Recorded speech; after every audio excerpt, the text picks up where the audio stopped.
The future prediction paradox raises a fascinating problem. If someone can perfectly predict the future, can a person act differently just to prove the prediction wrong? This question challenges the nature of free will and determinism.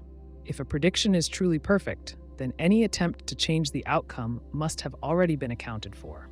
But if the outcome can change, does that mean the prediction was never truly perfect? Imagine a scenario where a scientist develops an advanced artificial intelligence that claims it can predict human decisions with absolute accuracy. I'd love to invite you to share in the comments where you're listening from and what time it is. It's incredible to think about how we're all connected through these stories and ideas. If you enjoy these thought-provoking explorations, consider subscribing to Tired Thinker so we can keep bringing you reflective narratives. Now, settle in, get comfortable, and let your imagination drift as we delve into the mind-boggling paradoxes and mysteries. The AI analyzes every aspect of a person's behavior, including past choices, thoughts, and even subconscious patterns. It then tells a man, James, that he will eat a tuna sandwich for lunch tomorrow. James, skeptical of the AI's claim, decides to eat a peanut butter sandwich instead, just to disprove the prediction. But what if, despite his intent, James forgets to buy peanut butter?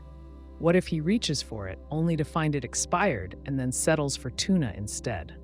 In that case, was the prediction accurate because the AI foresaw all these small obstacles leading to the outcome, or was James' free will an illusion? Now consider a different possibility. James takes the prediction seriously and goes to extreme lengths to avoid eating a tuna sandwich. He throws out all his tuna the night before. He asks his favorite restaurant to remove it from the menu. He even forces himself to dislike the taste of tuna. Yet the AI still insists he will eat tuna for lunch. Maybe an unexpected event happens. His friend surprises him with a homemade tuna sandwich, and social pressure makes him eat it. Or maybe he unknowingly eats something that contains tuna without realizing it. If the prediction remains correct despite his best efforts, it suggests that all his choices were inevitable. This paradox ties into a classic philosophical debate. If every event, decision, and action can be predicted, does free will truly exist? Determinism argues that everything is caused by prior events. If James' decision was already determined by his habits, preferences, and environment, then his belief that he could change his choice was an illusion. Even his attempt to resist the prediction was, in itself, something that could be foreseen. The paradox also appears in famous thought experiments. Laplace's demon, a concept in physics, suggests that if someone knew the precise position and velocity of every particle in the universe, they could predict the future completely. In this view, every choice is just an outcome of prior events. If true, James never had a real choice. His actions were simply following an inevitable chain of cause and effect. On the other hand, quantum mechanics introduces an element of unpredictability. In the quantum world, particles behave in ways that appear random. If the fundamental nature of the universe is probabilistic, then true randomness exists, and predictions can never be perfect. This idea suggests that if the AI was predicting the future at a quantum level, it could only predict probabilities, not certainties. In that case, James could break the prediction by acting in a way that was not predetermined. A similar problem appears in stories about time travel. Suppose a person travels back in time and tells someone their future. If the person tries to act differently, do they actually change the future, or do their actions simply confirm the prediction? This is seen in mythology and literature, where prophecies often come true despite attempts to prevent them. In Greek mythology, Oedipus's parents receive a prophecy that their son will kill his father and marry his mother. They try to avoid this by abandoning the child, but this very action leads him to be raised by strangers, ultimately fulfilling the prophecy. Attempts to change the future often become part of the path leading to it. This paradox also challenges how humans understand knowledge and time. If the future can be perfectly known, does that mean it already exists? If so, does it suggest that time is fixed and that past, present, and future are simply points along a predetermined path? If the future does not yet exist, then how could it be predicted with certainty? This contradiction is at the heart of the paradox. Some argue that any truly perfect prediction would have to account for a person's reaction to the prediction itself. If the AI tells James his future, it must also know how he will respond to hearing it. His attempts to resist the prediction are part of the prediction. If he chooses peanut butter to disprove it, that choice was also predicted. In this case, the paradox dissolves because James was always going to act in a way that led to the predicted outcome. But what if the prediction itself influences the outcome? Suppose the AI tells James he will fail an important test. If he believes the prediction and gives up studying, he ensures his failure. But if he works harder because of the prediction, he changes the outcome. In this case, the prediction is not a fixed truth, but a self-fulfilling or self-defeating prophecy. This suggests that some predictions shape the future rather than simply describe it. The paradox extends beyond hypothetical AI and enters the real world. In economics, predicting a market crash can cause people to panic and withdraw their money, leading to the very crash they feared. In sports, predicting a team's victory might motivate the opposing team to work harder, changing the outcome. In psychology, telling someone they will succeed can boost their confidence, increasing the chance of success. These examples show that knowing the future, or believing we do, can change how people act. Another real-world version of the paradox appears in law enforcement. Predictive policing uses data and algorithms to anticipate where crimes will happen. If police increase their presence in an area because of a prediction, fewer crimes might occur, making the prediction seem incorrect. But if the police had not acted, the crime might have happened, making the prediction right. In this case, the act of prediction itself changes reality. A related problem exists in medicine. If a doctor predicts that a patient will develop a disease and takes preventive action, does that mean the prediction was wrong, or did the prediction prevent the disease? This question also appears in insurance, where predictions of accidents affect behavior, making those accidents more or less likely. The paradox has legal implications as well. If a court sentences someone based on the prediction that they will commit a crime, is that justice or punishment for something that hasn't yet happened? If people are arrested based on a prediction rather than an action, does that violate free will? This paradox also questions the nature of belief. If people believe the future is set, they may stop trying to change it. But if they believe it is changeable, they might act differently, preventing certain predictions from coming true. This feedback loop means that even the act of discussing a perfect prediction can change what happens next. Ultimately, this paradox reveals a deep conflict between determinism and free will. If a prediction is truly perfect, then any attempt to resist it was already part of the prediction. If a person can prove a prediction wrong, then it was never truly perfect. The tension between these two ideas makes this paradox one of the most thought-provoking puzzles about fate, choice, and the nature of time. The reverse time traveler paradox asks a simple question. If someone from the future warns you not to time travel because of a disaster and you obey, why did they warn you in the first place? The moment you choose not to time travel, the disaster never happens, which means the warning was unnecessary. Yet, if you don't receive the warning, you might have traveled through time and caused the disaster after all. This paradox loops indefinitely, forcing us to question the nature of cause and effect. Imagine a scientist in the year 2100 who has just perfected a time machine. They decide to test it by traveling back to the year 2025. Before stepping inside, they receive a mysterious message. It says, "Do not activate the time machine. Your actions will destroy the timeline." The scientist hesitates but ultimately chooses to listen. They destroy their work, making sure time travel never happens. The moment they do this, the disaster they were warned about never occurs. But if there was never a disaster, why did the message appear in the first place? Who sent it? The core of this paradox rests on a contradiction. Time travel should allow actions in the past to influence the future. But if future events never happen because of those very actions, then the past should have remained unchanged. The cause seems to remove its own effect, which should remove the cause itself, leading to an endless loop of contradiction. To break it down further, consider another example. Suppose a man named Alex is about to time travel back to 1980. Before he activates his machine, a version of himself appears from the future. The future Alex says, "Do not go back in time. If you do, you'll change history in a way that erases your family." Alex, shaken, cancels his trip. But by staying in his own time, he never alters the past. His family remains intact. The warning he received now makes no sense. The future where Alex time traveled and caused the disaster never existed. So how did the warning reach him? For time travel to work logically, the cause and effect relationship must remain intact. A future event can influence the past, but if that influence prevents the event from ever occurring, the original reason for the influence disappears. This paradox challenges the way we think about time. Normally, a cause leads to an effect, which leads to another cause. Time moves forward, and actions have clear consequences. But time travel, as seen in this paradox, suggests that an effect can erase its own cause. One way to resolve this paradox is through the idea of multiple timelines. Instead of time being a single thread, it could be a branching tree. When Alex chooses not to time travel, he does not erase the future where he received the warning. That future still exists, but in a separate timeline. In that version, Alex ignored the warning and changed history. The message came from that timeline, but once he obeys, he simply moves to a different one. Another explanation comes from the idea of self-consistent loops.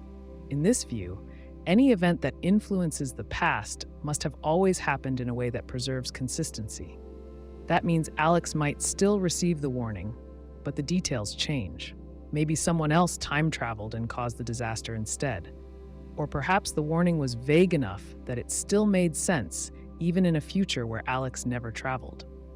The paradox becomes even stranger when considering time-traveling messengers. Suppose a historian from the future visits 1950 to tell a scientist about an upcoming war that must be prevented. The scientist takes the warning seriously and works to ensure peace. Because of this, the war never happens. The historian's entire reason for traveling through time disappears. If the war was prevented, why would the historian have ever gone back in time to warn the scientist? This loop leaves no room for a clear answer. Even science fiction struggles to explain this paradox without contradictions. In movies like The Terminator, time travel is used to prevent a dystopian future, yet the time travelers come from that very future. If they succeed, their reason for traveling disappears. Some stories get around this by allowing history to correct itself. Even if one event changes, something else happens to bring about the same outcome. But this is a narrative solution, not a logical one. A real-world example of this paradox, though not involving time travel, can be found in everyday decision-making. Imagine hearing a warning about traffic congestion on your usual route home. You decide to take a different road. When you arrive, you check reports and see that there was never any traffic. You now wonder, was the warning wrong, or did it prevent the traffic from forming in the first place? The reverse time traveler paradox also connects to quantum mechanics. Some interpretations of quantum physics suggest that time doesn't move in a straight line, but is influenced by observation. If true, then a warning from the future might exist in a kind of quantum uncertainty, only becoming real when it is acted upon. This raises the question, can an event both happen and not happen at the same time? The paradox also shares similarities with philosophical problems like the epistemic paradox. If knowledge of the future changes the future, then how can any prophecy, prediction, or forewarning ever be reliable? This applies beyond time travel. Consider a government official warning of economic collapse if a certain policy is followed. People listen, change their behavior, and the collapse never happens. Years later, critics argue the warning was unnecessary because the economy remained stable. But was it stable because of the warning, or was the warning never needed? In a practical sense, this paradox highlights a limitation in how we think about causality. Humans expect a linear chain of events. If A causes B, then B must follow A. But the reverse time traveler paradox suggests a loop where A and B both depend on each other. This clashes with our everyday experience of cause and effect. One way to escape the paradox is through probability. The warning may not eliminate the disaster, but only reduce its chances. Instead of a binary outcome, either the disaster happens or it doesn't, it could be seen as shifting the odds. Maybe the warning prevents the worst version of the event, but some consequences remain, allowing the warning to still be necessary. Another possibility is that time itself is flexible. The warning doesn't erase the past, but reshapes it in a way that allows both versions of events to coexist. This idea appears in some scientific theories that suggest reality is not fixed but probabilistic. Ultimately, the reverse time traveler paradox remains one of the most intriguing thought experiments in time travel logic. It challenges our understanding of cause and effect, forces us to rethink free will, and raises questions about the very nature of time.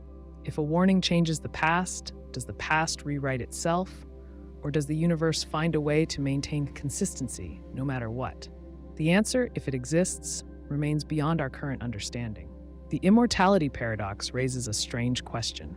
If someone cannot die but is trapped in a collapsing universe, what happens to them? This idea challenges how we understand life, existence, and even the nature of time and space. Imagine a person who cannot age, cannot be hurt, and cannot die. They are completely immune to everything that could ever happen.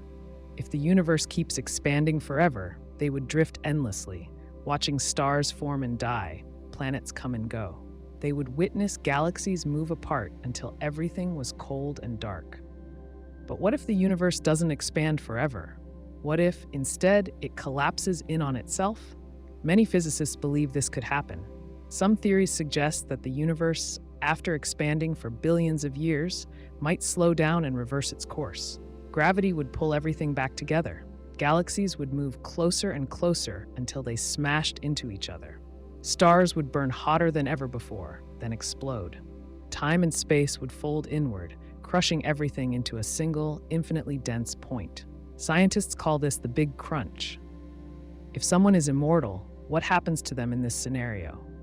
Would they be crushed along with the rest of existence?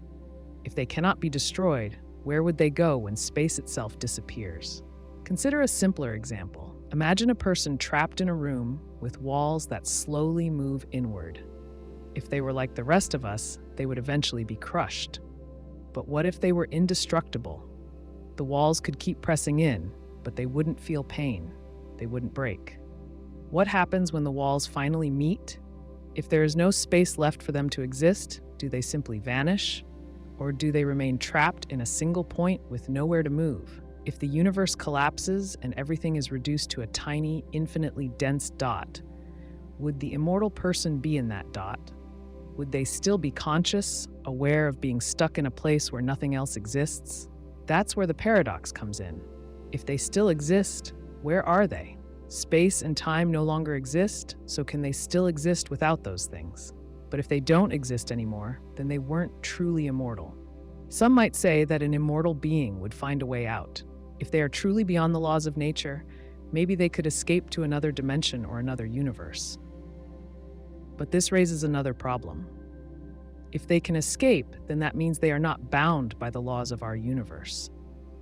That would suggest they were never really part of it in the first place. Another way to think about this paradox is through black holes.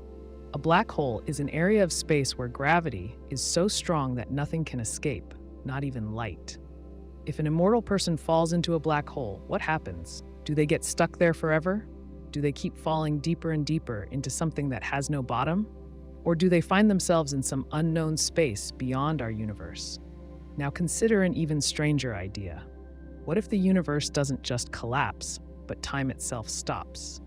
Some theories suggest that as the universe contracts, time slows down. If this is true, then as the universe collapses, time would move slower and slower until at the very last moment, it completely stops. If that happens, the immortal person would experience one final moment, stretched out forever. They would never die, but they would also never move again. Their thoughts would freeze in place. They would be stuck in a single instant for eternity. A different possibility is that the laws of physics themselves break down as the universe collapses. Maybe, in those final moments, everything becomes something new. If this happens, does the immortal person change too? If they do, then they are no longer the same immortal being they once were. But if they don't change, then where do they go when everything else is gone? There's also the question of what it means to be alive. We define life based on certain conditions. A living thing must be able to grow, react, and change. But if the universe collapses into a single point where no change is possible, is the immortal person still alive? They might still exist, but if they cannot think, move, or interact with anything, are they any different from being dead? Some people argue that immortality must come with a way to escape destruction. Otherwise, it isn't true immortality. But if someone can always escape, does that mean they are separate from the universe itself? If so, were they ever really part of it to begin with? The paradox also forces us to question whether immortality is even possible in a universe that changes. If everything else is temporary, how can one thing last forever? If the universe has an end, then an immortal person's existence either ends with it or continues beyond it. But where is beyond when space itself no longer exists? Imagine writing a story on a piece of paper. If the paper burns, the story is gone. But what if the story itself were indestructible? Would it float in the air where the paper used to be? Would it rewrite itself onto something new? Or would it simply stop existing? The same question applies to an immortal person in a dying universe. Some might say that an immortal being would find new ways to define existence.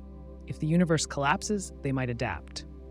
Maybe they become part of something else, something beyond what we can understand. But that raises the question: if they change, are they still the same person?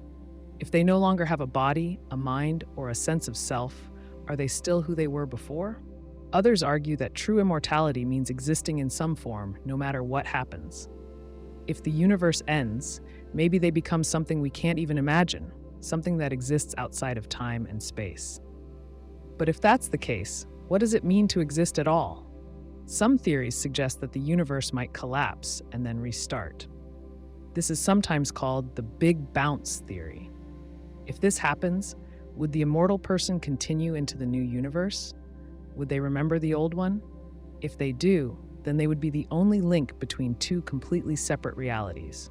But if they don't, then what's the difference between that and disappearing completely? The immortality paradox doesn't have a clear answer. It challenges what we think we know about existence, time, and even the meaning of being alive. If someone cannot die, but the universe itself comes to an end, where do they go? What happens when everything that makes existence possible disappears?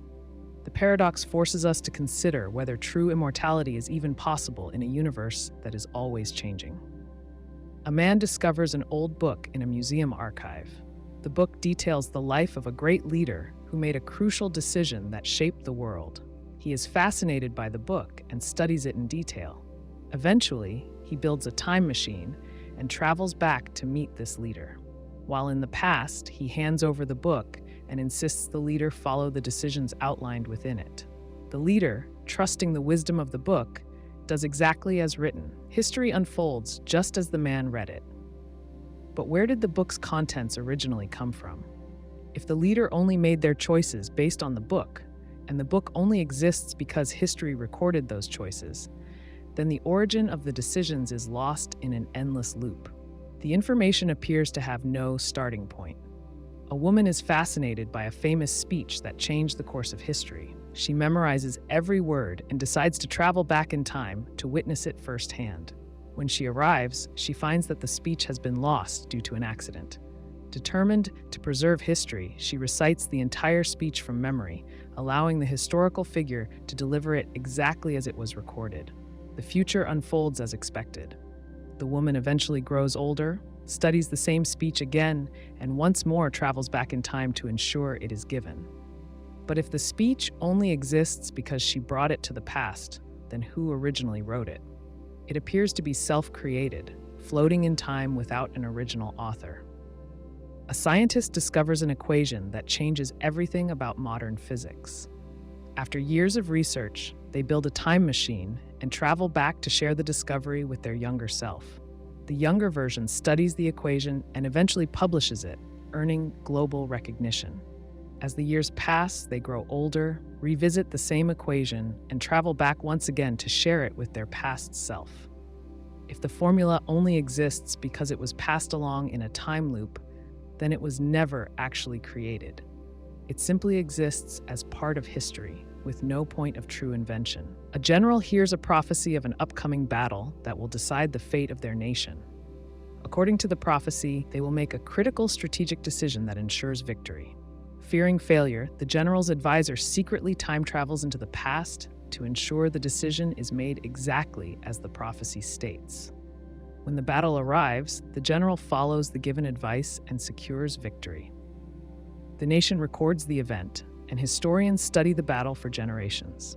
Centuries later, an ambitious historian learns about the battle and decides to travel back in time to deliver the prophecy. This ensures the cycle continues. If the general only made their decision because of the prophecy, and the prophecy only existed because a historian brought it back, then the battle's outcome was never freely determined. A musician is inspired by a famous melody. They study it for years, refining their skills and mastering every note. When given the opportunity to travel through time, they choose to visit the past to meet the composer. Upon arrival, they are shocked to learn that the composer is struggling with inspiration. In an effort to help, the musician plays the melody, believing it will help the composer finish their work. The composer then writes down the melody and releases it to the world. The musician eventually grows up, studies the same melody, and repeats the cycle. If the song only exists because it was passed back in time, then it was never truly composed. It simply exists without an original moment of creation. A writer discovers an old manuscript with an unfinished ending. The author's notes say the final chapter was lost, but no one knows what it contained.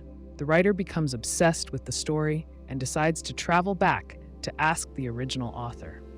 Upon arriving in the past, they hand over the manuscript, including the missing final chapter.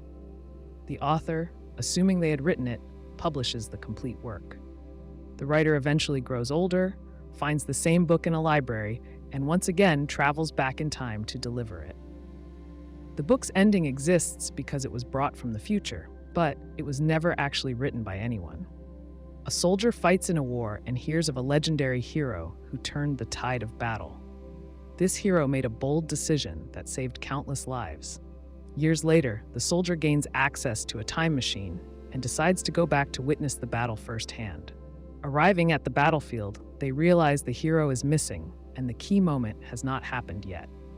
In a desperate move, the soldier takes on the role of the hero and makes the exact decision history recorded. The battle is won and the soldier survives. Eventually, they grow older, learn about the hero's actions, and travel back once again to fulfill the role. If the heroic decision was only made because someone time-traveled to make it, then it was never truly a spontaneous act. The hero exists within a loop, never choosing their fate freely. A professor reads an ancient philosophical text that changes their understanding of the world. The ideas within are revolutionary, shaping entire schools of thought for centuries. One day, the professor gains access to a time machine and decides to meet the philosopher responsible. When they arrive, they are shocked to find that the philosopher has never written the text. In an effort to preserve history, the professor hands over a copy. The philosopher studies it, publishes the ideas, and earns recognition. Centuries later, another scholar finds the same text, studies it, and once again travels back to give it to the philosopher. If the book only exists because it was carried from the future, then it was never truly written. It exists without a point of origin. A king hears a legend of a great ruler who shaped history. According to the stories, this ruler was given a sacred object that guided them to make wise decisions. The king is desperate to ensure their rule follows the same path, so they send their most trusted advisor on a secret mission to find this object. The advisor never returns, but the sacred object appears before the king. It is exactly as described in legend, so the king accepts it as fate. They rule wisely, and their name is remembered in history. Centuries later, an archaeologist uncovers records of the sacred object and realizes it was essential to shaping the world. Fearing history will be lost, they travel back in time and secretly deliver the object to the king. If the ruler only made their choices because of the object, and the object only exists because it was sent from the future, then history shaped itself. A scientist discovers a medical breakthrough that saves millions of lives. The discovery is hailed as one of the greatest in history. Years later, a researcher learns that key data was mysteriously lost before the discovery was made. Seeking answers, they travel back in time to find the missing research. Upon arrival, they realize the scientist has never seen the data before. Desperate to maintain history, they hand over the missing information. The scientist studies it and completes the breakthrough. The researcher eventually grows older, rediscovers the data, and once again travels back in time to ensure the discovery happens. If the cure was only created because of the time traveler's intervention, then it was never originally discovered. It exists in an endless loop without an original creator. Each of these examples follows the same pattern. A historical event happens only because someone travels back to ensure it does. The event is then recorded, leading another person to travel back in time to make sure it happens again. But without an original cause, the event seems to exist in a self-contained loop. The knowledge, invention, or action has no clear beginning. It simply moves through time, repeating itself without ever having been created in the first place. A man builds a time machine. He steps inside, presses a button, and vanishes from the present. Instead of moving forward or backward in time, he finds himself arriving at the exact moment he left. No matter how many times he tries, he always lands in the same instant. From the perspective of an outside observer, it looks like nothing happens. He disappears and reappears at the same time. But from his point of view, time is passing. He experiences the journey. He makes decisions, feels emotions, and even ages. This raises a troubling question. If he is moving through time but always arrives at the same moment, is time truly passing for him? Imagine a scientist conducting an experiment. She steps into a machine designed to send her a few minutes into the future. She activates the controls and feels the shift of time travel. The world around her blurs for a moment. But when she arrives, she is right back where she started, at the exact instant she left. From her perspective, she has moved, she has traveled, she has acted, but to an outside observer, nothing has changed. If she tries again, she will have the same experience. Her body will age, her mind will develop new memories. Yet to the rest of the world, she never went anywhere. Now take this concept further. Suppose the scientist gets stuck in this loop indefinitely. She keeps traveling, always arriving at the same moment. A day passes for her, a year, a lifetime. She could grow old inside the time machine, yet in the outside world, not a second would pass.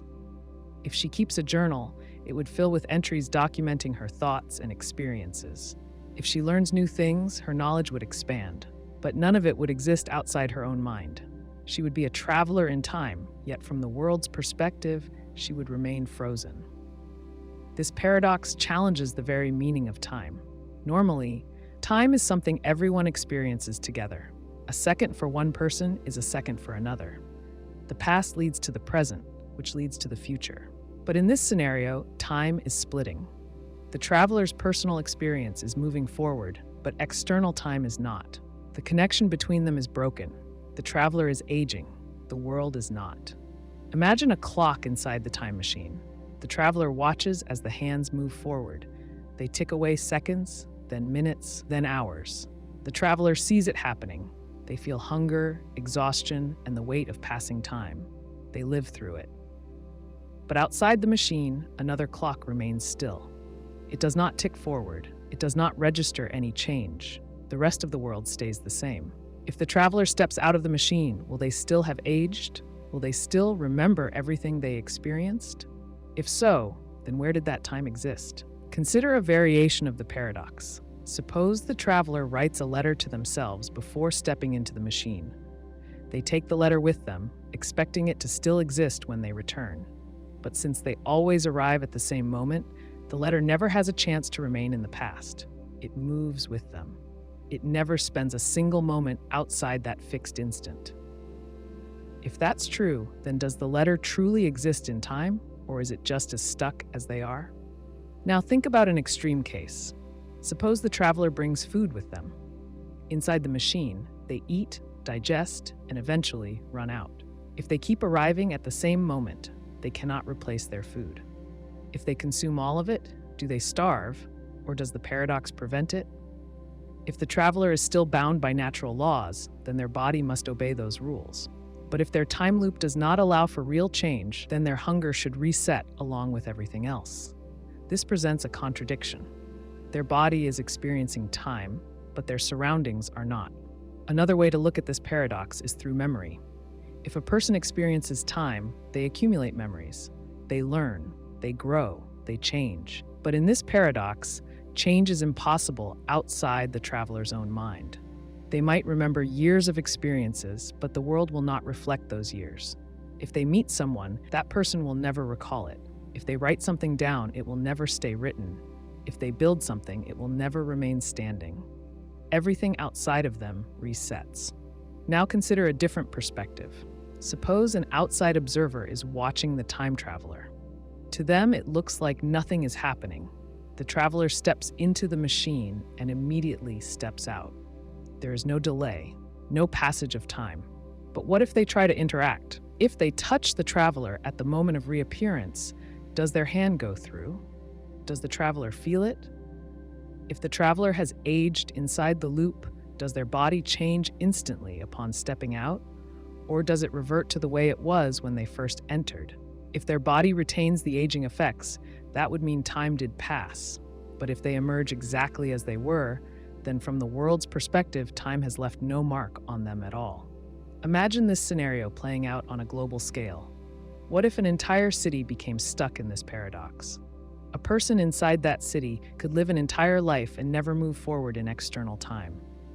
Generations could pass, yet the world outside would remain unchanged. The people in the city would believe time is moving. They would experience births, deaths, and progress. But if someone from the outside entered, they would see none of it. The city would appear frozen. To its inhabitants, everything would seem normal. To the outside world, nothing would happen. Now apply this paradox to the universe. What if the entire cosmos became trapped in a moment, repeating endlessly? The people inside would believe they were moving forward. They would have no reason to suspect otherwise.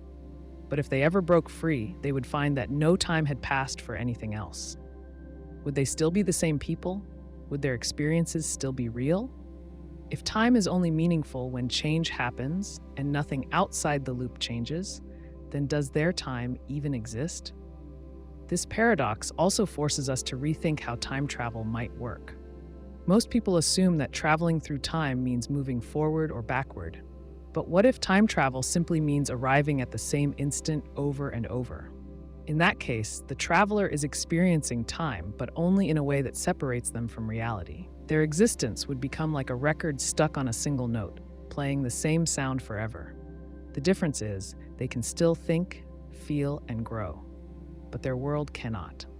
The paradox also raises the question of escape. If the traveler is stuck in a loop, can they break out? If they find a way to push forward, what happens to everything they experienced inside the loop? Do their memories remain? Do their actions have any effect? Or does everything reset the moment they leave?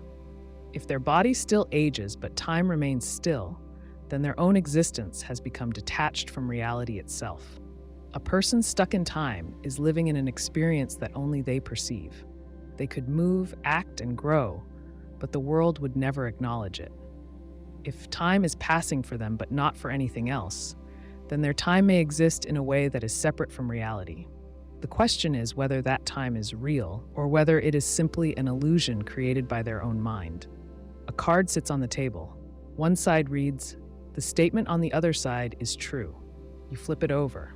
The other side reads, "The statement on the other side is false." You turn it back again. It feels simple at first, but no matter how many times you check, something is off. If the first statement is true, then the second statement must also be true. But the second statement says that the first is false. That creates a contradiction. If the first statement is false, then the second statement must be false as well. But if the second statement is false, then the first statement should be true. The card's logic folds back onto itself, forming a loop with no clear answer. This paradox plays with the way truth and falsehood interact. Usually, a statement is either true or false, but these statements rely on each other in a way that makes it impossible to assign a value to either one. If one is true, it forces the other to be false, which in turn makes the first false. But if one is false, then the other must also be false, which contradicts itself. The result is an endless loop, a system where logic fails to hold together. Imagine holding the card in your hand. You read one side. The statement on the other side is true. That seems reasonable enough, so you flip it over. Now you see, the statement on the other side is false. That also makes sense on its own. But if you try to connect them, a problem appears. If the first statement is true, it means the second statement is also true. But the second statement directly contradicts the first. If the second statement is true, the first must be false. But the first statement, being true, says that the second statement is true. The logic collapses. This is an example of a self-referential paradox. The statements depend on each other to determine truth, but because they contradict each other, they cannot be resolved. This kind of paradox forces a breakdown in logical reasoning. No matter how carefully you analyze the statements, they keep sending you in circles.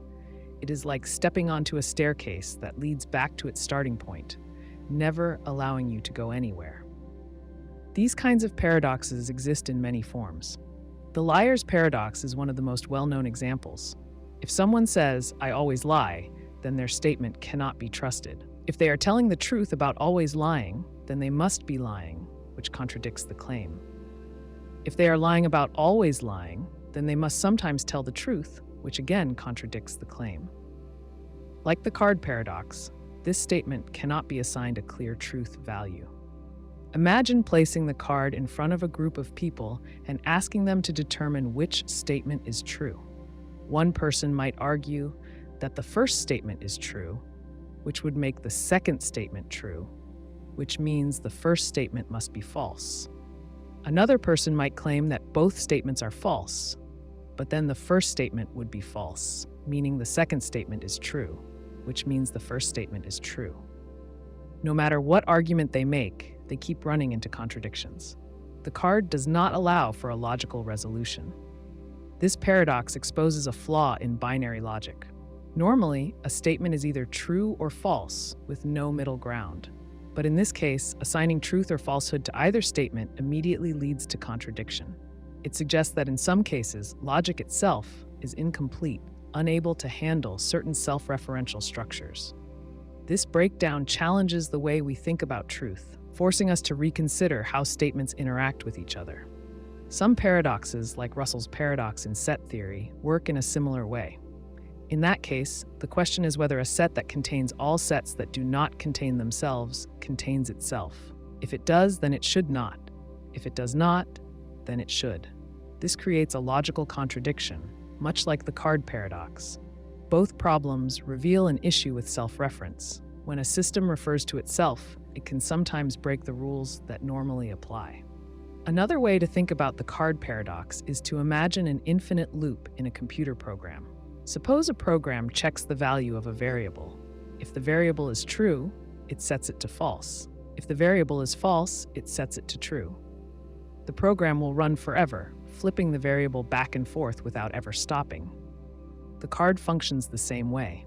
If you assume one statement is true, it forces the other to be false, which in turn makes the first false, which then makes the second false, which contradicts itself. The loop never resolves. In everyday language, contradictions like this can appear without people realizing it. Someone might say, "This sentence does not make sense." But if it truly does not make sense, then the statement itself should not be meaningful. If the statement is meaningful, then it contradicts itself. These kinds of logical loops happen more often than people think, though they usually go unnoticed. One way to deal with this paradox is to recognize that it is not a normal logical statement. It does not fit within a standard true or false framework. Instead, it falls into a category where traditional logic does not apply. Some systems of mathematics and philosophy try to account for these situations by introducing ideas like undefined or paradoxical as truth values. In these systems, a statement is not forced into being either true or false, but can instead be labeled as self-contradictory. The card paradox also has similarities to an infinite mirror effect. Imagine standing between two mirrors, each reflecting the other endlessly. You can see a reflection of a reflection of a reflection, continuing forever. The card statements reflect each other in the same way, creating an infinite loop with no end. Just as you cannot find an original image in an endless mirror reflection, you cannot find an original truth in the statements on the card. Another way to explore the paradox is to consider what would happen if a person had to make a decision based on the statements. Suppose a scientist builds an artificial intelligence programmed to determine the truth of logical statements. If the AI reads the card, it would enter an infinite loop, unable to resolve the contradiction. It would keep switching between believing the first statement and the second, never arriving at a final answer. In this way, the paradox shows a limitation of strict logic systems when faced with self-referential contradictions. The card paradox also challenges how people understand information. When reading something, people expect it to be either correct or incorrect. But when information contradicts itself in a self-referential way, it creates a gap where standard logic cannot function. This suggests that not all statements fit neatly into categories of truth and falsehood. Instead, some statements exist in a gray area where logic breaks down. The paradox is simple in its structure, but deep in its implications. A small contradiction leads to an endless loop, highlighting the limits of logical reasoning. It shows that not all problems can be solved by standard methods of truth and falsehood. It forces people to confront the boundaries of logic and how information interacts with itself in unexpected ways. An unstoppable force moves without limits. An immovable object cannot be moved by anything. When these two concepts meet, they create a paradox that challenges logic and physics. If the force is truly unstoppable, then it must continue moving forward, no matter what is in its way. If the object is truly immovable, then no force, no matter how strong, can change its position. This contradiction leads to an impossible situation. Either the unstoppable force is not truly unstoppable, or the immovable object is not truly immovable. To understand this paradox, imagine a ball rolling forward with infinite speed and energy. It cannot slow down or stop. Now picture a wall that is completely unbreakable, anchored in place by some absolute force. The ball cannot push the wall even slightly. When the ball reaches the wall, what happens? If the ball continues to move forward, the wall must move, contradicting its nature as immovable. If the ball stops, then it is no longer unstoppable. The contradiction remains no matter how you look at it. One way to approach this problem is through the laws of physics. In the real world, no object can be truly immovable, and no force can be truly unstoppable. Every force has a source and a limit. Every object can move under the right conditions. A wall that appears immovable could be shifted if the ground beneath it collapses. A force that seems unstoppable could weaken over time. If an asteroid flies through space with enormous speed, it may seem unstoppable, but if it collides with a planet, gravity and resistance will eventually slow it down. Now consider a different scenario. Imagine a train moving at an infinite speed. Ahead of it stands an unbreakable barrier.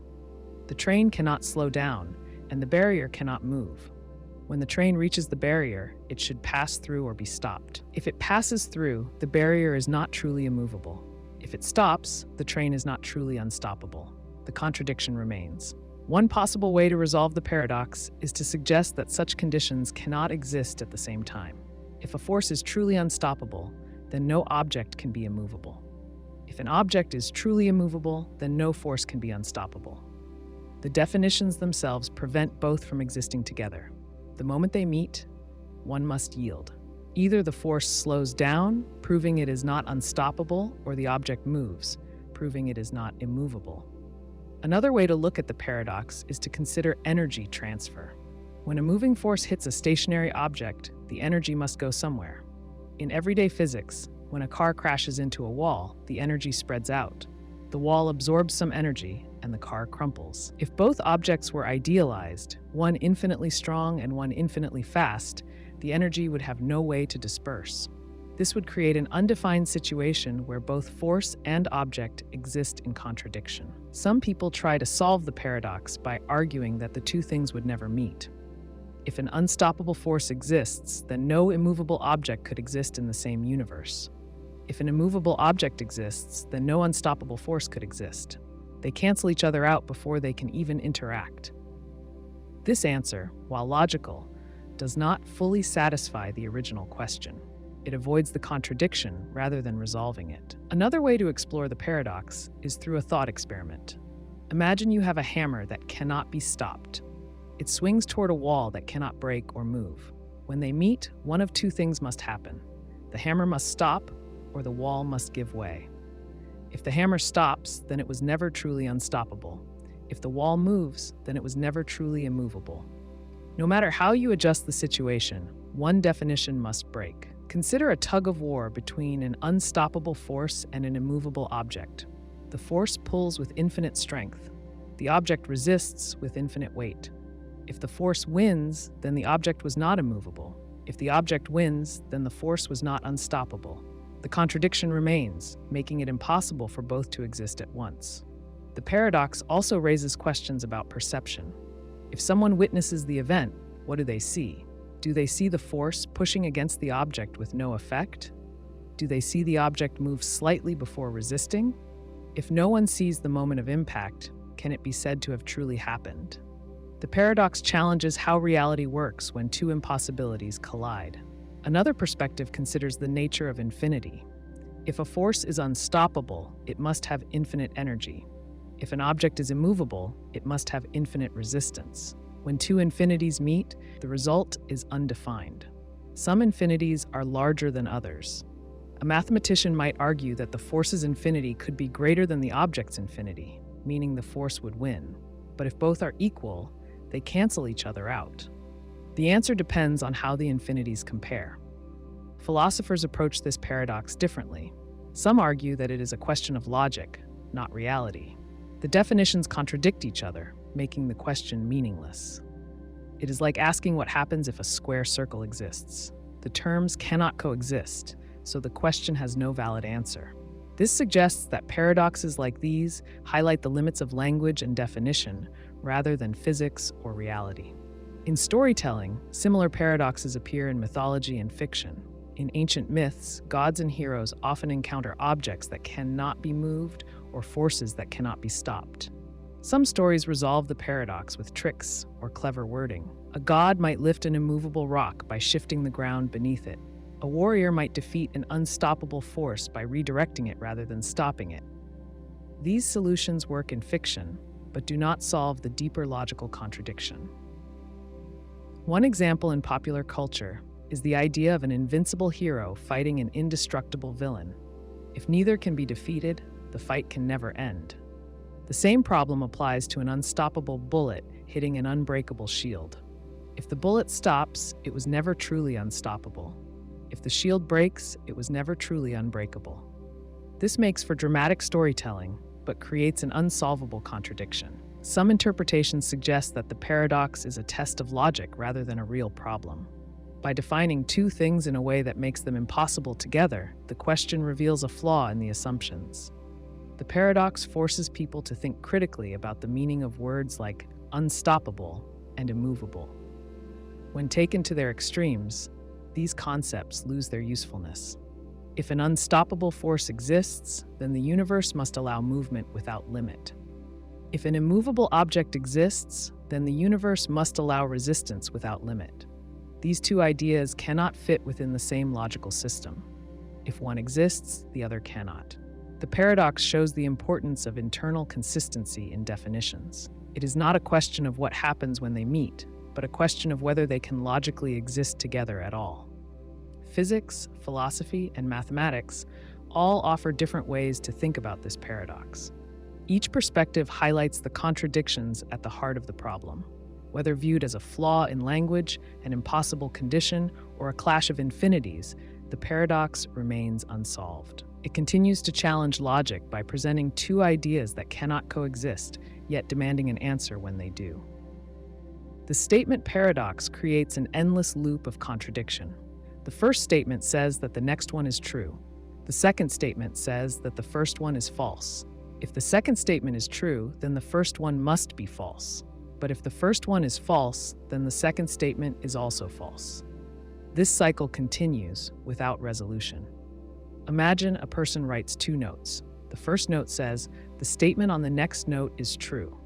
The second note says, the statement on the previous note is false. If someone reads the notes in order, they will try to determine if either statement is true. But the first note depends on the second, and the second depends on the first. There is no starting point, so the reader is trapped in a logical loop. This paradox exposes a flaw in how truth works in logical systems.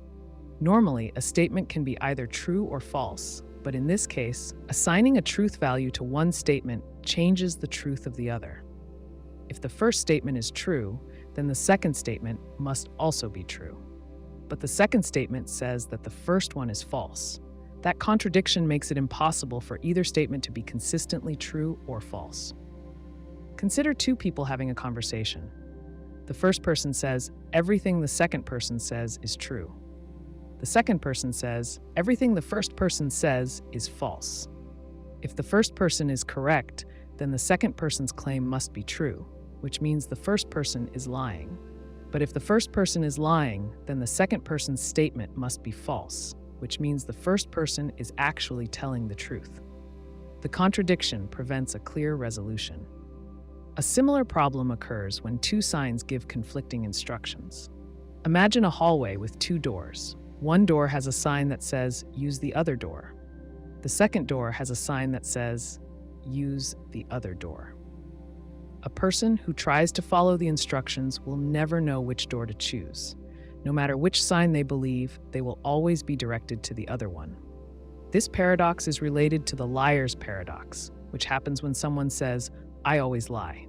If that statement is true, then the person must be lying, which makes the statement false. But if the statement is false, then the person is actually telling the truth, which means they must always lie. The contradiction makes it impossible to determine whether the person is truthful or dishonest. In some cases, this paradox can appear in everyday life. A teacher might tell a student, you will have a surprise quiz this week. The student tries to predict the quiz. If Friday arrives and there hasn't been a quiz, the student knows it must happen that day, so it is no longer a surprise. But if the quiz cannot happen on Friday, then Thursday becomes predictable, and so on. The paradox occurs because the student's attempt to reason through the problem destroys the original claim. A similar problem appears in programming. Suppose a software developer writes two functions. The first function checks the truth of the second function, and the second function checks the truth of the first. The program runs, but it never resolves whether the statements are true or false. Instead, the system enters an infinite loop, with each function waiting for the other to provide an answer. This can cause a program to freeze or crash. This paradox also appears in legal systems. Suppose a law states, all laws must be followed. Another law states, ignore the previous law. If both laws exist at the same time, people cannot follow both. If they follow the first law, they must also obey the second law, which tells them to ignore the first. But if they ignore the first law, then they are breaking the first law, which they are required to follow. The contradiction prevents a clear interpretation of the rules. Philosophers have used similar paradoxes to question the nature of truth. If every truth depends on another truth, then at some point there must be an ultimate truth that does not rely on anything else. But if all truths are connected in a loop, then no single truth exists independently. This problem raises deeper questions about how knowledge is built. If all facts depend on each other, then what is the foundation of reality? Writers and artists have explored this paradox in fiction. A famous example is a book where the first chapter says, the events in the next chapter are true, and the second chapter says, the events in the previous chapter are false. Readers try to determine whether the story is real or imaginary, but they can never reach a definite conclusion. The book creates a self-contained loop of uncertainty.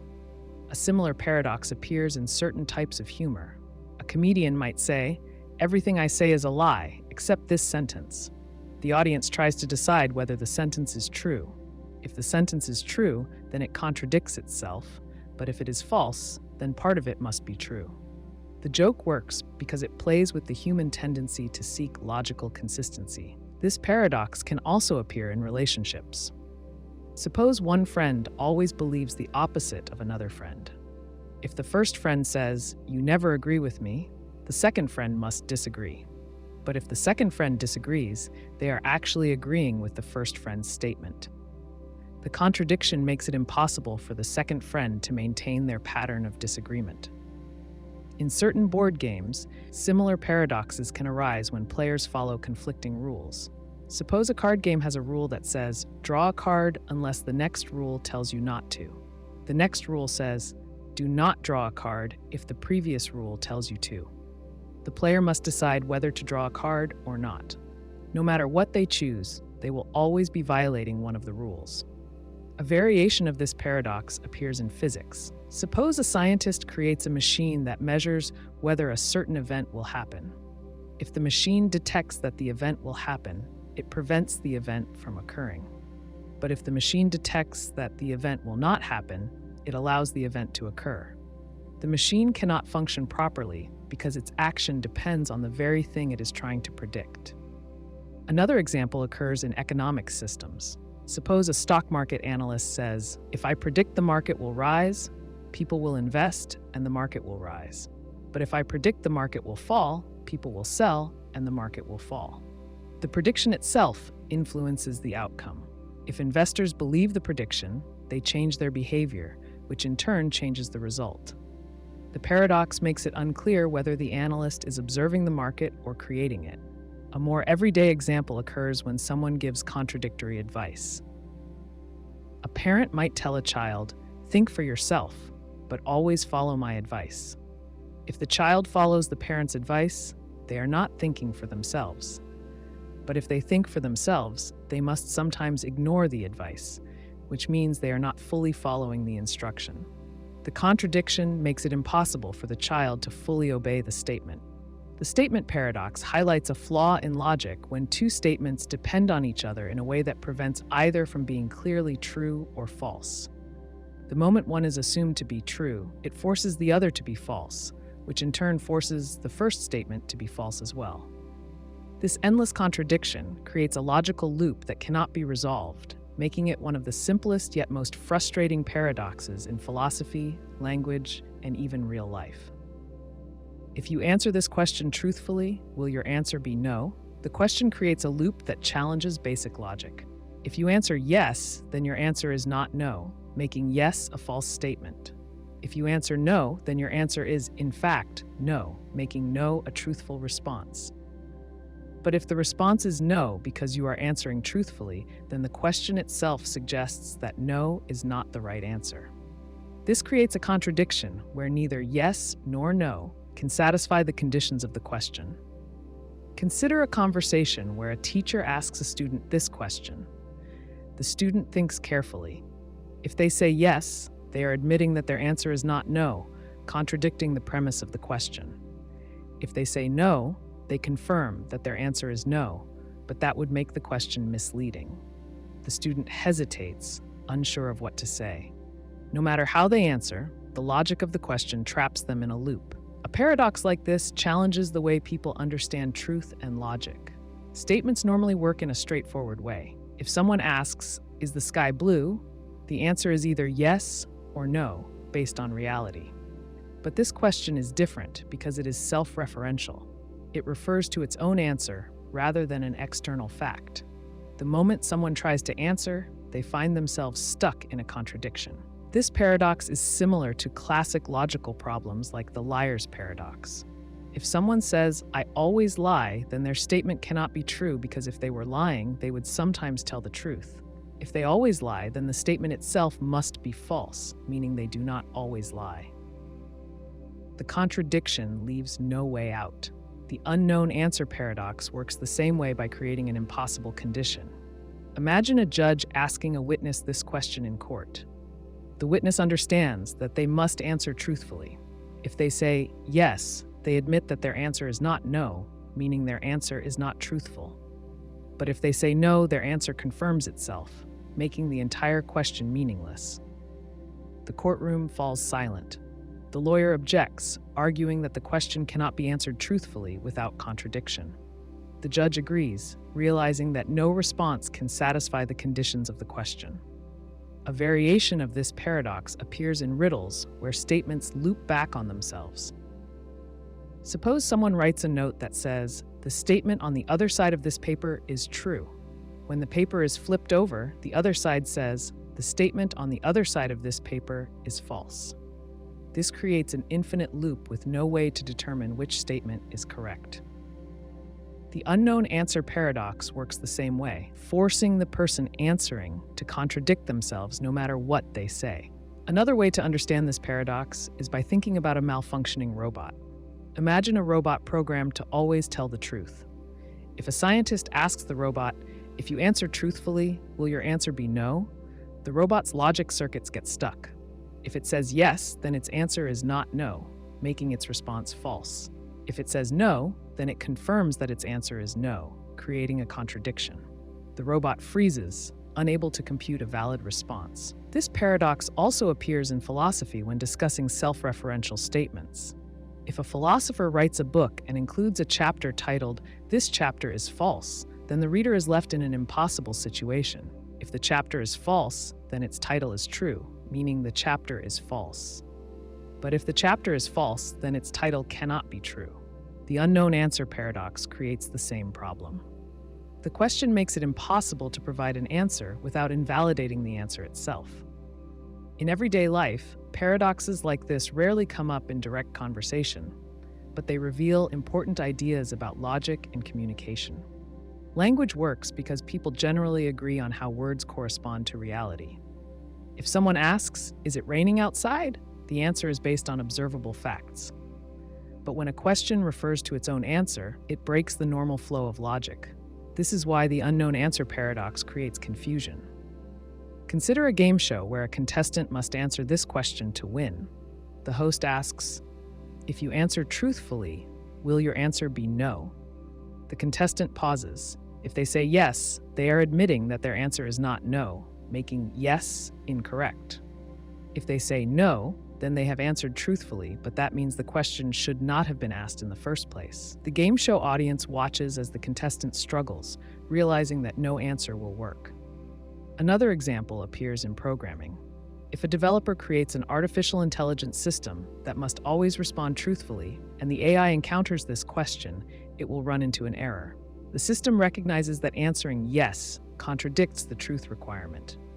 Answering no satisfies the truth requirement, but also creates a logical loop. The AI gets stuck, unable to generate an answer that aligns with both truth and logic. This paradox highlights a fundamental issue with self-referential logic. Statements normally describe things outside of themselves, but when they loop back, they create contradictions. If a sign says, "Ignore this sign," then following the instruction means ignoring it, which means not following the instruction. The unknown answer paradox operates on the same principle, forcing the responder into a contradiction. In literature, paradoxes like this often appear in mind-bending stories. Imagine a character who reads a prophecy that says, "You will refuse to believe this prophecy." If they believe it, then they prove the prophecy wrong. If they refuse to believe it, then the prophecy is correct. The unknown answer paradox creates the same trap by forcing someone into a logical contradiction. One way to explore this paradox further is by asking whether truth can always be expressed in words. If a statement contradicts itself, does that mean truth has limits? Some philosophical traditions suggest that language itself is an imperfect tool for understanding reality. The unknown answer paradox reveals how words sometimes fail to convey absolute meaning. This paradox also connects to paradoxes about prediction. If a fortune teller says, "You will ignore this prediction," then acting on the prediction disproves it. If the person ignores the prediction, then the fortune teller was correct. The unknown answer paradox follows the same logic by creating a situation where the act of answering changes the meaning of the question. A similar issue arises in legal contracts. Suppose a contract includes a clause that says, "This clause is invalid." If the clause is invalid, then it should not exist, but if it does not exist, then it cannot be invalid. The unknown answer paradox creates a similar loop where the act of answering makes the answer impossible. In debates, paradoxes like this sometimes appear when people try to argue against themselves. If a speaker says, "Everything I say is false," then their statement cannot be trusted. If they are telling the truth, then the statement must be false, which means they do tell the truth. The unknown answer paradox presents a similar contradiction. This paradox challenges the basic idea that every question has an answer. Most questions can be answered by looking at evidence or logic. But when a question is structured in a way that makes every answer incorrect, it exposes the limits of language and reasoning. The unknown answer paradox shows how certain questions break the rules of truth itself, trapping anyone who tries to respond in an endless loop of contradiction. A person looking for knowledge faces a simple but deep problem. How do you search for something when you don't even know what it is? This question lies at the heart of the paradox of inquiry. If someone is completely unaware of a concept, how can they take the first step to learn about it? If you don't know a language exists, you won't search for ways to learn it. If you don't know a scientific discovery is possible, you won't attempt to make it. This paradox suggests that learning should be impossible, yet people learn new things every day. Imagine a person growing up in a remote village, isolated from the modern world. They have never heard of the internet. Because they don't know it exists, they never wonder how to use it. They never ask how websites work or how information spreads online. Without any awareness of the subject, they have no reason to search for it. If knowledge depends on asking the right questions, but questions require some prior knowledge, then how does anyone ever learn anything new? Socrates posed a similar dilemma in ancient Greece. He argued that people either know something or they don't. If they already know, they don't need to search for it. If they don't know at all, they have no way to begin searching. This would mean that learning is impossible. But this idea contradicts everyday experience. Children learn to speak without knowing grammar in advance. Scientists make discoveries without knowing what they will find. If knowledge always requires some prior knowledge, then where does the first bit of understanding come from? A person looking at the night sky thousands of years ago might have wondered about the stars, but had no concept of galaxies or black holes. They couldn't ask, "What is a black hole?" because the idea didn't exist in their mind. However, they could ask smaller questions, such as why some stars move differently. Over time, those smaller questions led to larger discoveries. This suggests that knowledge builds itself step by step, starting with simple observations. If a person cannot search directly for something unknown, they can at least follow their curiosity toward deeper understanding. Another way to look at the paradox is through language. Suppose someone hears a foreign word they have never encountered before. If they don't know its meaning, how do they even know to ask what it means? The only way to find out is to notice it in context. They might hear it in a sentence and guess its use. This process shows that learning happens by exposure, even when a person isn't looking for something specific. They don't need to know what they don't know. They just need to be aware of gaps in their understanding. Consider an inventor working on a new type of engine. They might not know exactly what design will work, but they experiment with small changes. Each failure teaches them something new. They don't begin with full knowledge, but they refine their understanding through trial and error. This approach applies to any kind of learning. A scientist doesn't know what new element they might discover, but by conducting experiments, they uncover information they didn't even know they were looking for. History is full of discoveries made by accident. Penicillin was discovered when Alexander Fleming noticed mold killing bacteria in his Petri dishes. He wasn't searching for antibiotics, but he recognized something valuable in the unexpected results. The same is true for X-rays, which were found when Wilhelm Röntgen saw an unknown form of radiation affecting photographic plates. These discoveries happened because the researchers paid attention to anomalies, even though they didn't know what they were looking for at first. This suggests that while a person may not know exactly what they don't know, they can recognize when something is worth exploring. Curiosity plays a key role in overcoming the paradox of inquiry. A person doesn't need to know an answer to start asking questions. They only need to notice gaps in their understanding. If someone sees a bird flying and wonders how it stays in the air, they don't need to know aerodynamics in advance. They just need to be interested enough to investigate. Over time, this simple curiosity leads to deeper insights. Learning also depends on connections between ideas.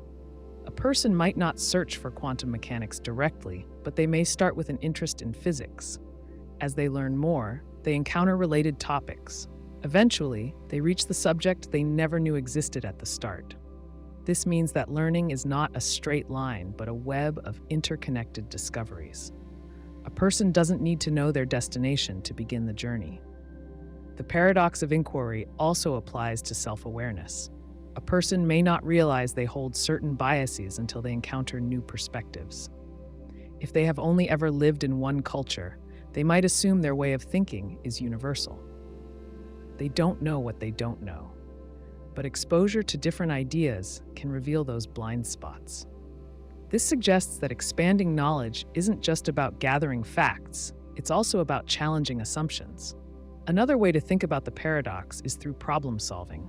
Suppose an engineer faces a design flaw in a machine. They don't know what the exact problem is, so they can't search for a direct solution. Instead, they break the problem into smaller parts, testing each one. Through this process, they uncover the issue and eventually solve it. The engineer didn't need to know the answer in advance. They only needed a method to explore the unknown. Education also demonstrates how learning overcomes the paradox. A child in school doesn't start with knowledge of mathematics. They begin with simple concepts and gradually build on them. If they were required to know everything in advance, learning would never begin. Instead, teachers provide structured exposure to new ideas, guiding students through the process of discovery. The internet presents a modern version of the paradox. A search engine only helps if a person knows what to type. If they don't know a term exists, they won't search for it. However, algorithms suggest related topics, helping users find information they weren't actively looking for. This mirrors how learning happens in the real world, by stumbling onto new ideas through connections with existing knowledge. The paradox of inquiry challenges the idea that learning requires complete understanding from the start. It suggests that knowledge grows not by direct search, but by curiosity, observation, and making connections. A person doesn't need to know what they don't know.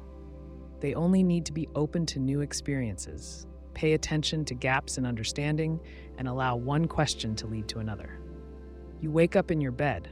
The room looks familiar. The light filtering through the window feels natural. You stretch, sit up, and begin your day.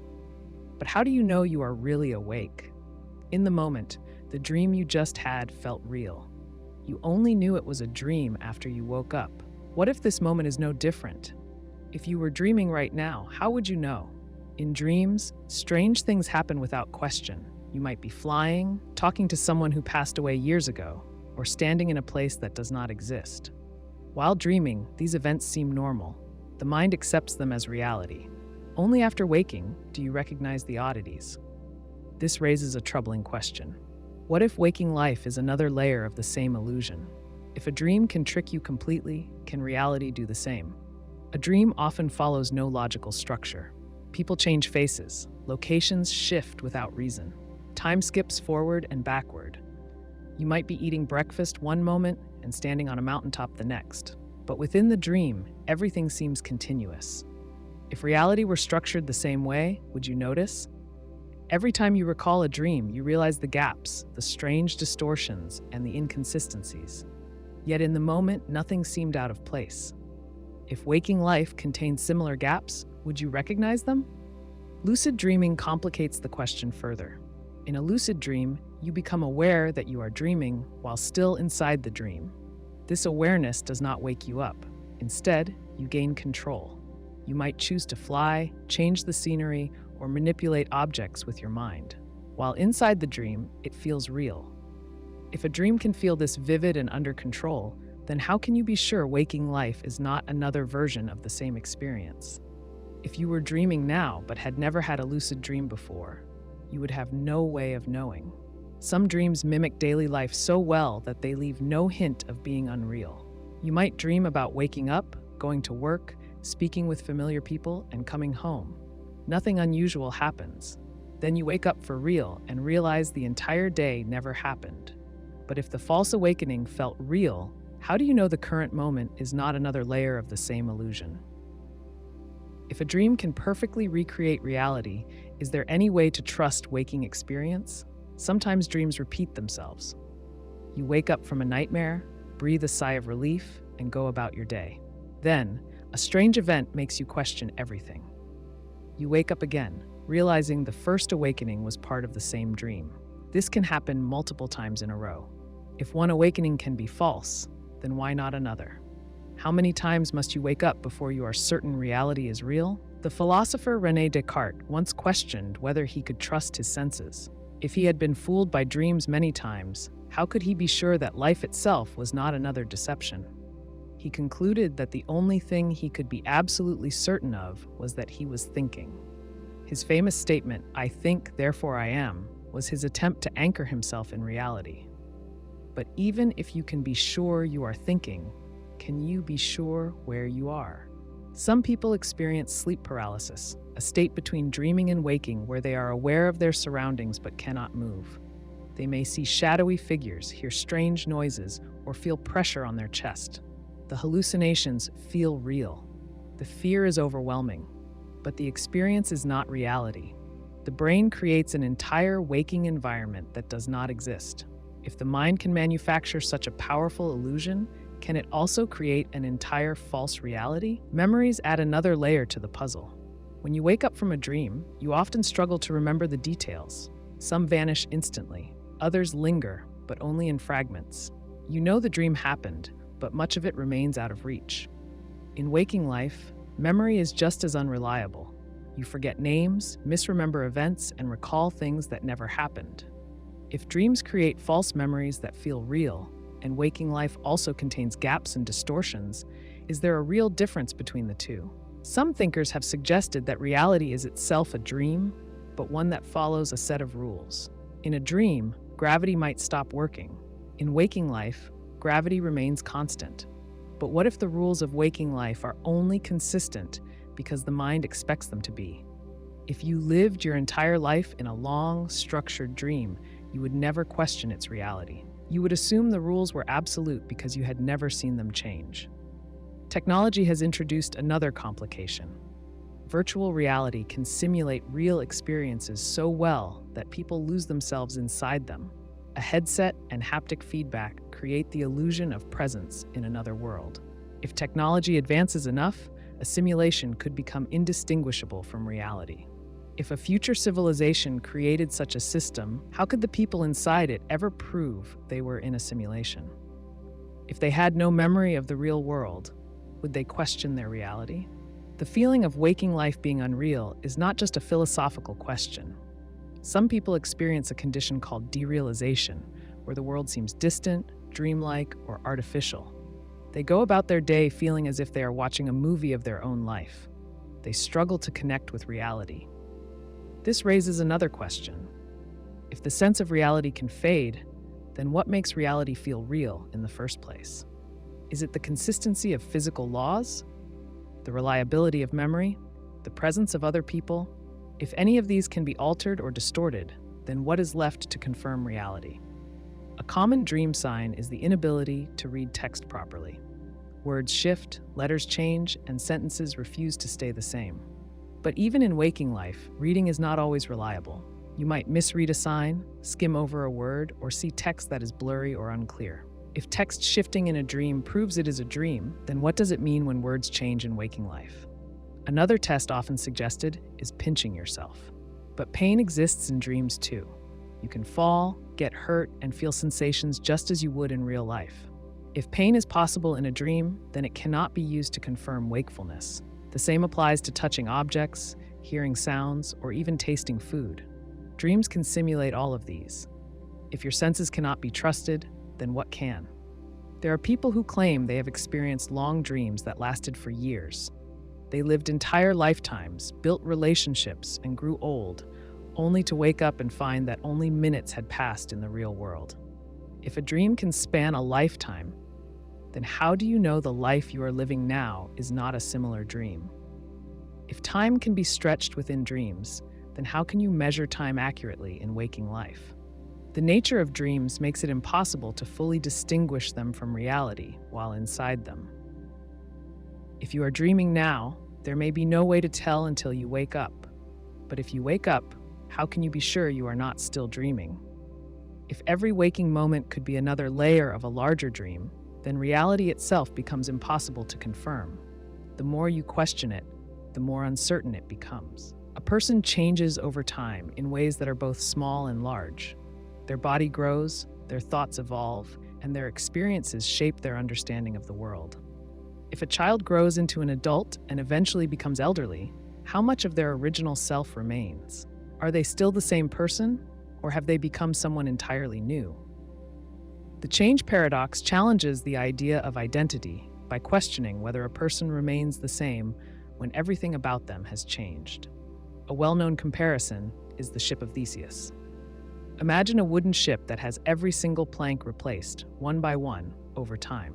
When the last original plank is gone, is it still the same ship?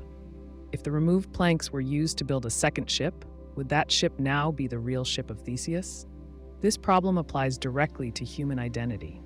A person's body constantly replaces cells, meaning none of the cells from childhood remain in adulthood.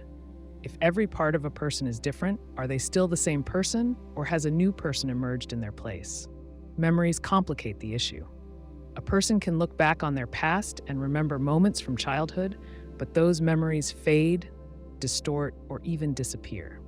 If a person forgets a key event in their life, does that change who they are? If a person's entire memory were erased, would they still be themselves? If someone's mind is altered through injury or disease, making them think and behave in completely different ways, do they remain the same person?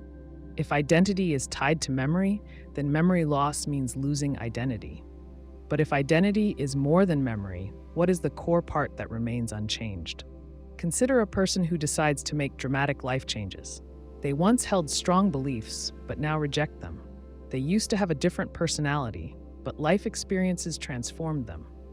If they look back on their old self with no sense of connection, can they still say they are the same person? If they disagree with everything they once believed, do they still share a common identity with their past self? Imagine two versions of the same person existing side by side. One is the version from 10 years ago, and the other is the present version. The past version makes decisions based on knowledge and emotions from that time. The present version, shaped by new experiences, may make entirely different choices. If both were asked whether they are the same person, would they agree? The past self may feel connected to the present, but the present self might feel so different that the connection is weak. Physical changes add another layer to the paradox. Someone born with one appearance will not look the same in old age. If they undergo surgery, gain or lose weight, or experience an accident that alters their features, how much of their physical self remains from their earlier years? If they swap every cell in their body over time, are they the same individual? If they woke up in a completely different body but retained their memories, would they still be the same person, or does identity depend on physical form? Imagine a scenario where a person gradually replaces their mind with artificial intelligence. Suppose scientists develop a way to transfer human consciousness into a machine. At first, small parts of the brain are replaced while memories and personality remain intact. Eventually, the entire brain is artificial. The person still thinks, remembers, and feels like themselves, but no original brain tissue remains. Are they still human? Are they still the same person they once were, or have they transformed into something new? Language and names complicate this paradox. A person is given a name at birth, and that name follows them throughout life. But names are labels, not identities. If a person changes their name, does that change who they are? If a person moves to a new country, adopts a new culture, and speaks a different language, are they still the same person? If they no longer think or act in the way they once did, has their identity shifted beyond recognition? Memories provide continuity. But what happens when a person's past feels like it belongs to someone else? Many people look back on earlier parts of their lives and feel disconnected. They see their childhood as if it happened to a different person. If they reject past versions of themselves, does that mean they are no longer the same person? If a person's sense of identity depends on their current thoughts and feelings, what happens when those change completely? Consider extreme cases where personality shifts due to brain injury. Some individuals suffer trauma that alters their behavior, emotions, and thoughts so profoundly that they seem like a different person.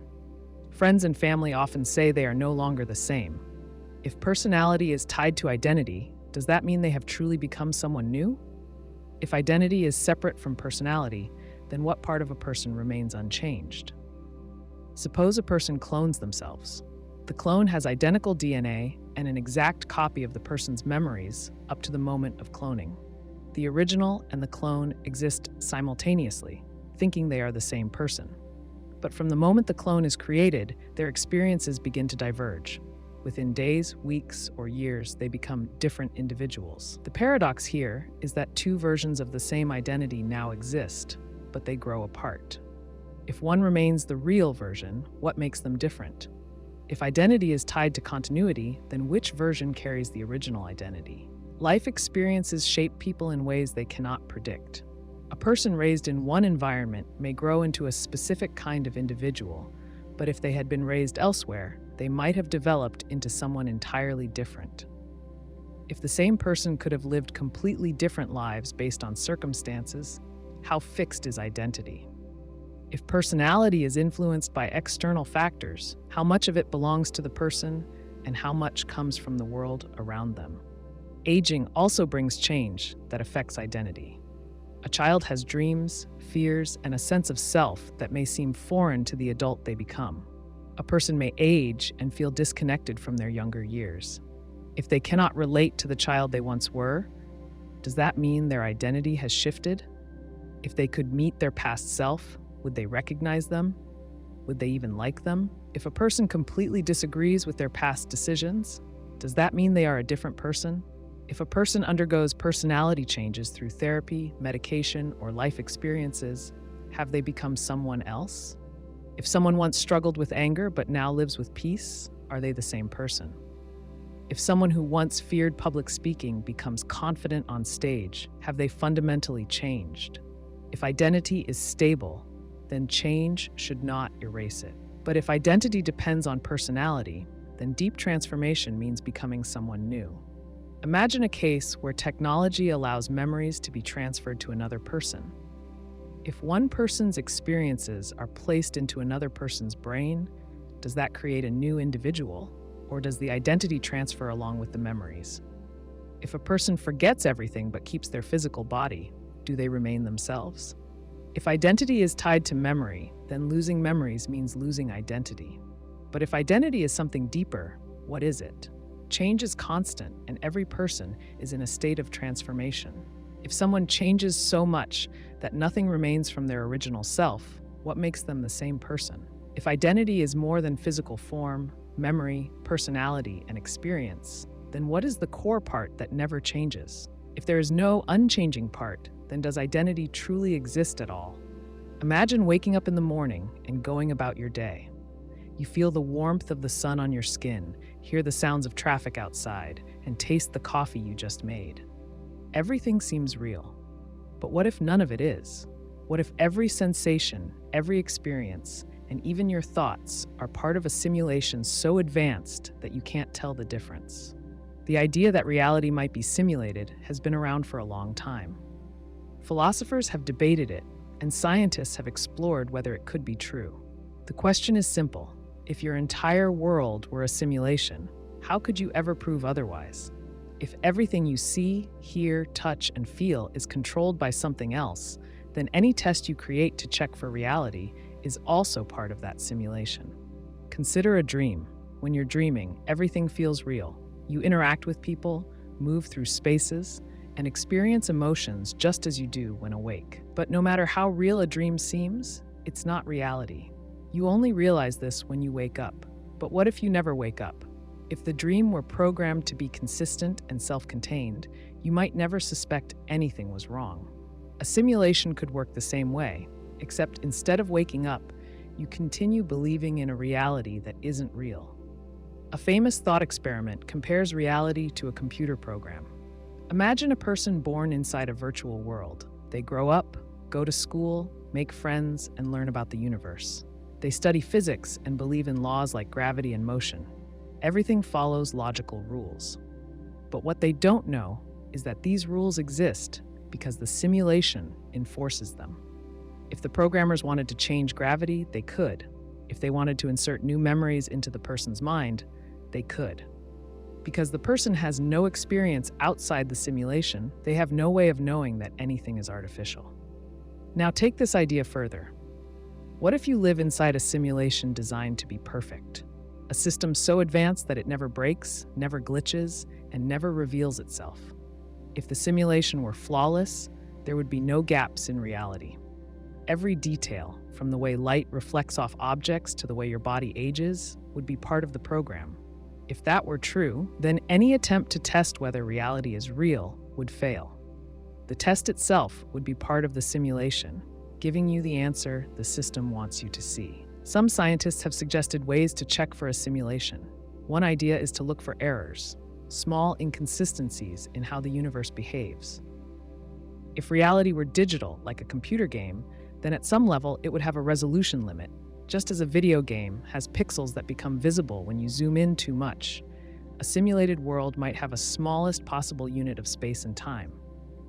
If we could find that limit, it might suggest a programmed reality. But even this test has a problem. If the simulation is designed to be perfect, then it could prevent you from ever noticing those limits. Another theory involves randomness. In the real world, some events should be unpredictable. Quantum physics suggests that on the smallest scales, particles behave randomly. If reality were a simulation, though, this randomness might be an illusion, something created by the program to appear unpredictable while actually being controlled. But again, if the simulation is good enough, it could make sure that every test we run produces results that match what we expect to see. Imagine a scientist inside a simulation who suspects something is wrong. They build a machine to test the limits of physics, looking for patterns that don't belong. But the system anticipates their actions. It changes the results so they always see what they expect to see. If the scientist continues testing, the simulation continues adapting. Every discovery leads them back to the same conclusion. Reality seems real. The scientist never finds proof because the simulation never allows it. This problem applies to everyday life as well. If you suspect you're in a simulation, how do you prove it? You might try to find inconsistencies, people repeating the same behaviors, objects behaving strangely, or memories shifting unexpectedly. But memory is unreliable. People forget things, misremember details, and fill in gaps with assumptions. If reality changed slightly, how would you know? If an object disappeared, would you assume it was an error in the simulation or just your own forgetfulness? A perfect simulation would account for this, making sure that any mistakes were subtle enough to be ignored. Now consider artificial intelligence. Today, we create AI systems that learn, adapt, and interact in ways that feel human. As technology advances, we may eventually build AI so advanced that it believes itself to be real. If an AI inside a simulated world could think, feel, and make decisions, would it know it was inside a program?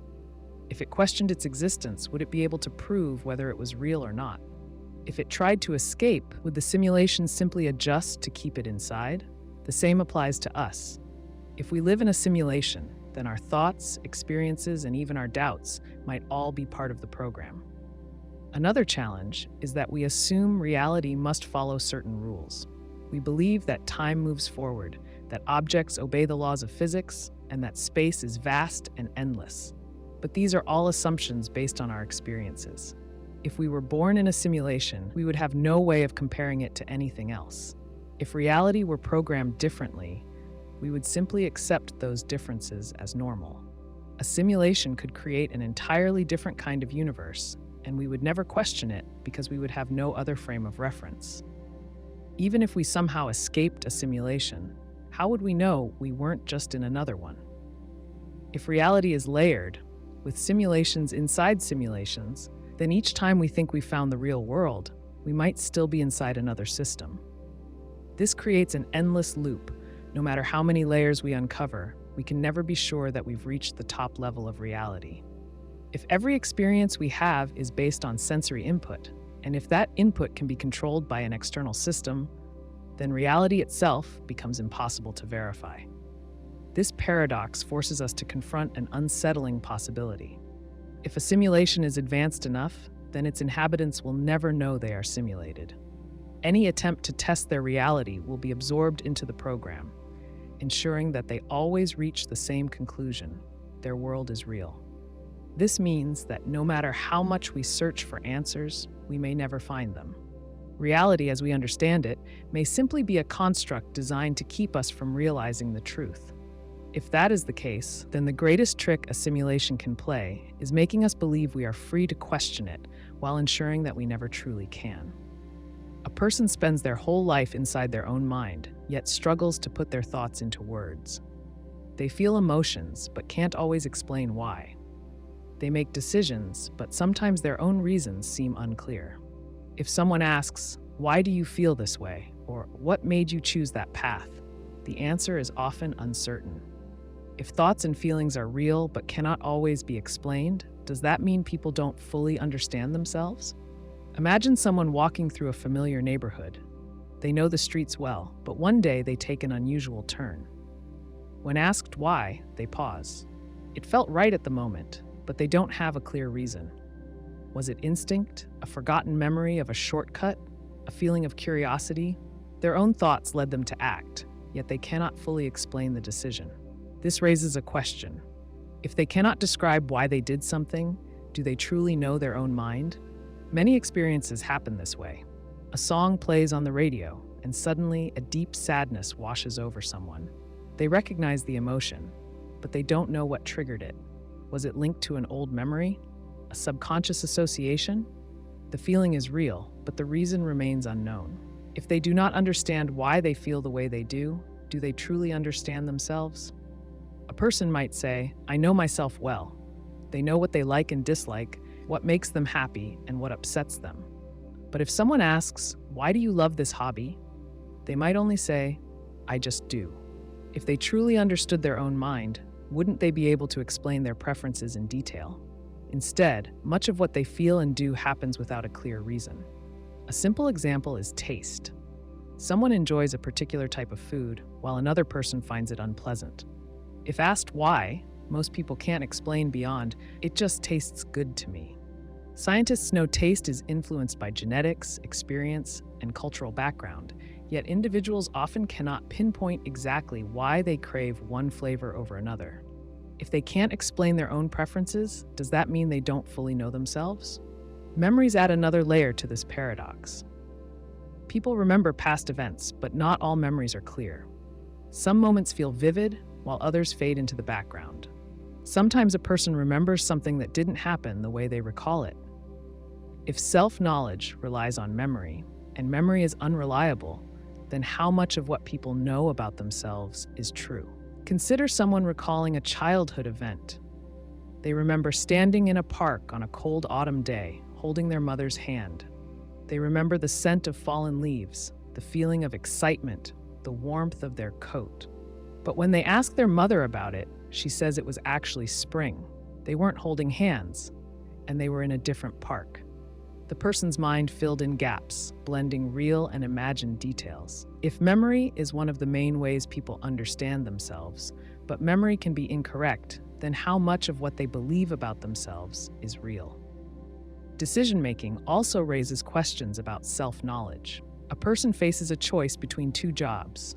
One offers stability, while the other promises excitement. They choose stability, feeling it was the right decision. But years later, they wonder if excitement would have made them happier. Did they truly understand what they wanted at the time, or did they convince themselves they did? If someone's reasons for a choice change over time, did they ever fully understand themselves when making it? Sometimes, a person acts in a way that surprises even them. They believe they are patient, yet one day they snap in frustration over something small. They consider themselves kind, but then they say something cruel without thinking. They always thought they disliked public speaking, but then they deliver a speech and enjoy it. If someone's actions contradict what they believed about themselves, does that mean their self-knowledge was incomplete? People often struggle to put emotions into words. They feel anger, joy, fear, or sadness, but describing the exact cause can be difficult. Someone might feel irritated but not know why. They may feel drawn to a place or person without being able to explain the connection. If a person cannot describe why they feel the way they do, how well do they actually know their own emotions? There are also hidden influences at work. The subconscious mind shapes thoughts and decisions without a person realizing it. Studies show that people make snap judgments before they consciously recognize them. A person walks into a room and instantly likes one person and distrusts another, even though they don't know why. Their brain processed subtle cues, body language, and tone of voice, but they are unaware of the exact reasons. If most decisions are influenced by hidden factors, then how much control does a person really have over their own mind? Language itself can be a barrier to self-knowledge. Sometimes people lack the right words to describe their experiences. A complex feeling sits in their mind, but no phrase seems to capture it. If someone cannot articulate a thought, does that mean they don't fully understand it? Some cultures have words for emotions that do not exist in other languages. A person might experience a feeling but struggle to define it because their language has no term for it. If they had the right words, would they understand themselves better? Dreams add another layer to the paradox. A person has a dream that feels meaningful. They wake up and remember bits and pieces, but much of it fades. They know they felt something important, but they can't explain it. Did their subconscious mind reveal something about them that their waking self cannot grasp? If dreams expose hidden thoughts and desires, does that mean people know themselves less than they think? Identity is also shaped by time. A person may feel they know themselves well today, but years later they look back and see a different version of who they were. The choices they made, the beliefs they held, the way they viewed the world, much of it changes. If their past self felt sure of who they were, but their future self sees things differently, which version truly knew the real them? Social interactions reveal another challenge in self-knowledge. People see themselves one way, but others might see them differently. Someone believes they are quiet and reserved, but their friends describe them as talkative and outgoing. Who is correct? If self-perception and outside perception don't match, which version is the real one?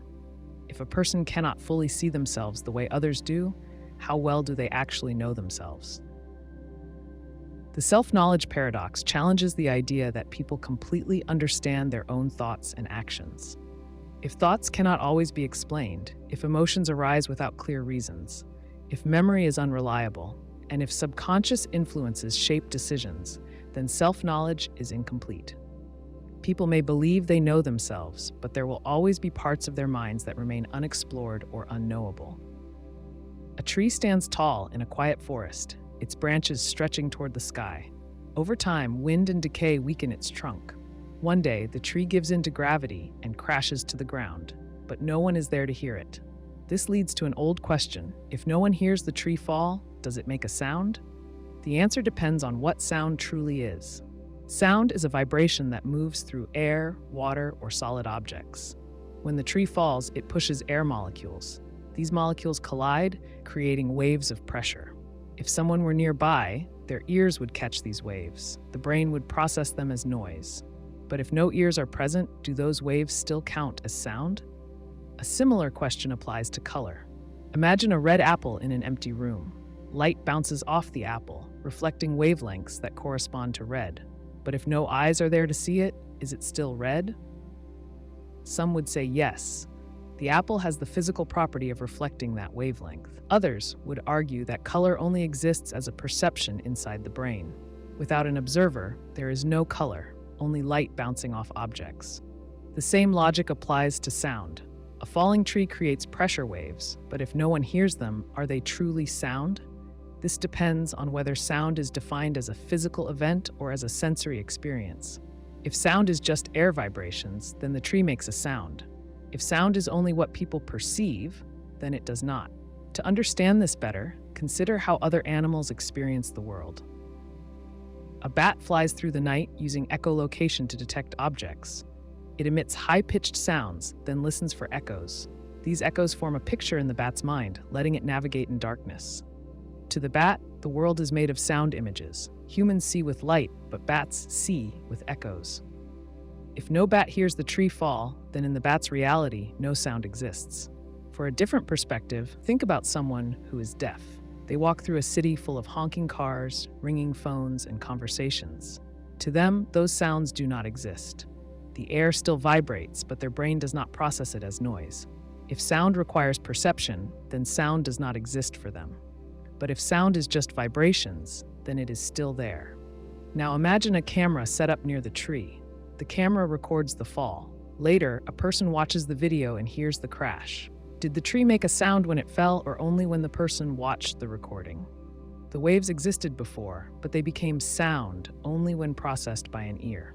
This raises a deeper question. Does reality exist in a fixed way, or is it shaped by observation? Quantum physics offers an example of this problem. In the double-slit experiment, scientists send particles of light through two slits. When unobserved, the light behaves like a wave, spreading out in a pattern. But when measured, it behaves like a particle, following a clear path. The act of observation changes the outcome. If reality shifts based on observation, then perhaps sound only exists when heard. Consider a related thought experiment. A person walks through a park and sees a bird on a branch. They look away for a moment. In that instant, does the bird still exist as they saw it, or only as a probability of being there? Some theories suggest that reality remains undefined until observed. If this is true, then a tree may not make a sound until someone listens. Another way to approach the question is through language. Words define concepts, but their meanings can shift. The word sound can refer to two things: vibrations in the air or the experience of hearing. If someone defines sound as vibrations, then the tree makes a sound. If sound means an auditory experience, then it does not. The question is not about physics, but about definitions. A similar debate happens with taste. Imagine a chef creates a dish with rich flavors. They serve it to a guest who finds it delicious. Another guest with a cold tastes nothing. If taste requires perception, does the dish truly have flavor on its own? Like sound, taste depends on an observer. The same issue applies to music. A song plays in an empty concert hall. Does it still exist as music or only as vibrations? If music is just a sequence of sounds, then it exists whether or not anyone hears it. But if music is the experience of listening, then it does not exist until heard. This paradox extends beyond senses into deeper philosophical questions. If reality is only what people perceive, then what happens when no one is there to see or hear? Does the universe exist in a fixed state, or does it change based on observation? If the tree falling makes no sound, then does anything exist when unobserved? Many cultures and philosophies have explored this idea. In Buddhism, the idea of emptiness suggests that things have no inherent existence. A sound is only a sound because someone hears it. A color is only a color because someone sees it. Without perception, things have no fixed nature. Science, on the other hand, tends to view reality as independent of observers. The laws of physics operate whether or not anyone is there to witness them. Gravity pulls objects down and air vibrates when disturbed. The universe does not need an audience to function. If a tree falls, it creates waves, whether or not they are heard. The question then becomes one of experience versus existence. Does the world exist as it is, or does it only become real when someone interacts with it? If a book sits in a library, unread for centuries, does its story exist? If a planet orbits a distant star, unseen by any eye, is it truly there? If perception defines reality, then the universe might be incomplete until observed. This paradox does not have a single answer. It depends on how one defines sound, perception, and reality. Some see the tree's fall as a purely physical event. Others view reality as something shaped by observation. The debate continues because the question is not just about trees or sound, but about the nature of existence itself. A hotel with infinite rooms sounds like it should have unlimited space for guests. However, if every room is already occupied, adding another guest seems impossible. This is where the infinite room paradox creates a problem. The paradox challenges how we think about infinity and space. Imagine a grand hotel that stretches endlessly in both directions. Each room has a number, starting from 1 and continuing forever. One night, every room is full. A traveler arrives at the front desk asking for a room. The hotel manager faces a problem. Every room has a guest, so where does the new traveler go? At first glance, it seems impossible to find space, but the manager has an idea. Instead of turning the traveler away, the manager asks each guest to move to the next room. The guest in room 1 moves to room 2, the guest in room 2 moves to room 3, and so on. Since the rooms continue infinitely, there is always another room available. Because of this shift, room 1 becomes empty, making space for the new traveler. Even though the hotel was completely full, it still found a way to accommodate another person. This solution only works because infinity does not behave like a normal number. If a hotel had a fixed number of rooms, shifting guests like this would not help. If a hotel had 100 rooms and all were occupied, no amount of rearranging would create a new vacancy. However, with infinite rooms, moving guests down the line still leaves space at the beginning. The paradox becomes stranger when an entire bus of new guests arrives. This bus, known as the infinite bus, carries an endless number of travelers, each wanting a room. The manager faces an even bigger challenge. There is no group of empty rooms, so how can the hotel fit an infinite number of new guests when it is already full? The manager thinks again and finds another solution. Instead of asking guests to move one room over, they move to the room that is twice their current number. The guest in room 1 moves to room 2, the guest in room 2 moves to room 4, the guest in room 3 moves to room 6, and so on. Because of this pattern, every original guest now occupies only the even-numbered rooms. That leaves every odd-numbered room empty. With this shift, the infinite number of new guests can now move into the empty, odd-numbered rooms. Even though the hotel was already full, it still made space for an infinite number of additional travelers. This outcome defies intuition. Normally, when something is full, adding more is not possible. But with infinity, space can always be rearranged. The paradox does not stop there. Suppose an even larger group arrives. This time, an infinite number of buses show up, each carrying an infinite number of guests. The hotel, already full, must now find space for a seemingly impossible number of new travelers. The manager approaches the problem with the same logic. First, they assign a unique number to each new guest. Since each bus has an infinite number of passengers, the manager numbers them according to their bus and seat. The passenger in seat 1 on bus 1 has one number. The passenger in seat 2 on bus 1 has another number. The passengers in seat 1 on bus 2, bus 3, and so on each receive unique numbers as well. With this approach, every guest has a place in the system. To fit them into the hotel, the manager uses prime numbers. Each guest in an occupied room moves to the room numbered with the power of 2 that corresponds to their original room number. The first guest moves to room 2, the second guest moves to room 4, the third moves to room 8, and so on. Since prime numbers grow infinitely, each new guest from the buses is assigned a room based on their own unique formula. This solution continues the pattern of manipulating infinity to make space. The paradox lies in how infinity behaves. A normal hotel has a limit. If all rooms are full, a new guest must be turned away. A hotel with infinite rooms does not have this limitation. Instead, it can shift guests, reorganize numbers, and create space in ways that defy common sense. The paradox challenges how people think about infinity. Most people treat infinity as a large number, but it is not. Infinity has different sizes and properties. The infinite hotel, known as Hilbert's Hotel, illustrates these properties in a way that feels unnatural. Infinity is not just bigger than any number, it has strange rules that allow it to grow while still staying full. This idea extends to mathematics. In set theory, different sizes of infinity exist. The set of whole numbers is infinite, but so is the set of even numbers. Even though there are half as many even numbers as whole numbers, both sets are still infinite. This means a set can be infinite and still be rearranged to fit more elements within it. The paradox also applies to the real world in subtle ways. In physics, space and time may be infinite. If the universe is truly endless, then the principles of the infinite room paradox could apply to reality. Cosmologists study whether the universe can expand forever, or if there is a limit to its size. If space is infinite, it might follow similar rules to the hotel, allowing for expansion even when it seems full. The paradox also has implications for computing. In programming, infinite loops can resemble the shifting guests in the hotel.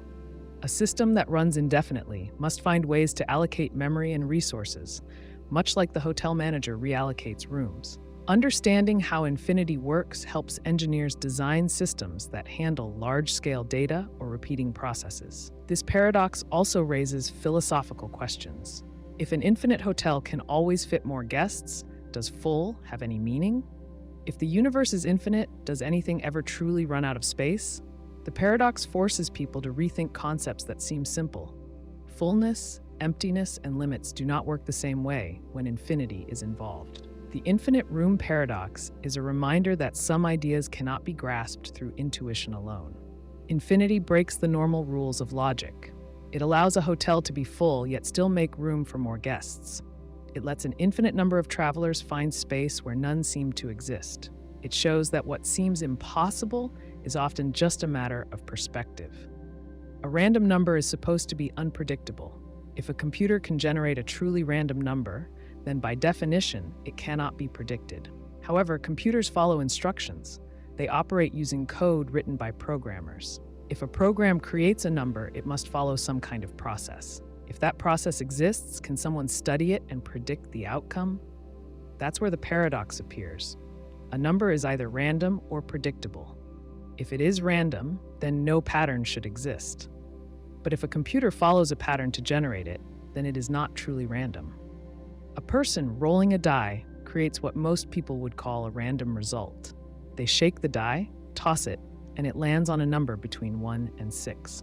But even though the outcome feels unpredictable, physics determines the result.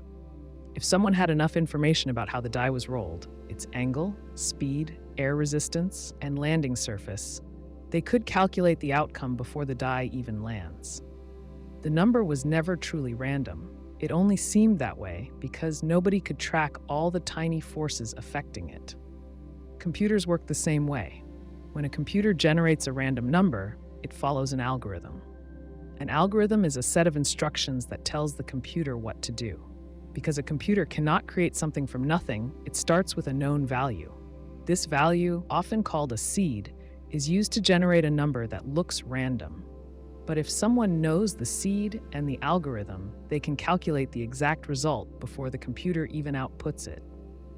That means the number was never truly random in the first place. It only seemed that way because most people do not have access to the seed or the algorithm. Some people try to solve this by using outside data to generate numbers. A common method is to take the current time down to the millisecond. Because time always moves forward and never repeats, the number based on it will look unpredictable. But time is still a known value. If someone records the exact moment when the number was generated, they could recreate the same calculation and get the same result. The illusion of randomness breaks as soon as someone figures out the method behind it.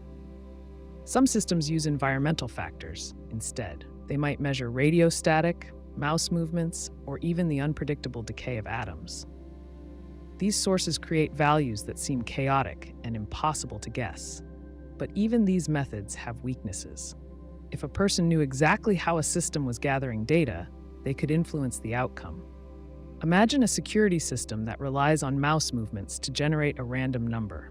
If a hacker knew that, they could program a bot to move the mouse in a controlled way, forcing the system to create a predictable number. The randomness disappears as soon as someone controls the input. Even when a computer uses physics-based randomness, there is a problem. A truly random event means there is no pattern, no rule, and no way to predict it. But if randomness is truly unpredictable, then how can we ever verify that a system is actually producing it? If someone builds a machine that claims to generate random numbers, but they have no way to test its unpredictability, then they are just taking its randomness on faith. This paradox creates serious challenges in cryptography. Cryptography relies on random numbers to create secure passwords, encrypt data, and protect sensitive information. If a number is predictable, then an attacker can figure it out. But if a number is truly random, then nobody should be able to verify whether it actually is.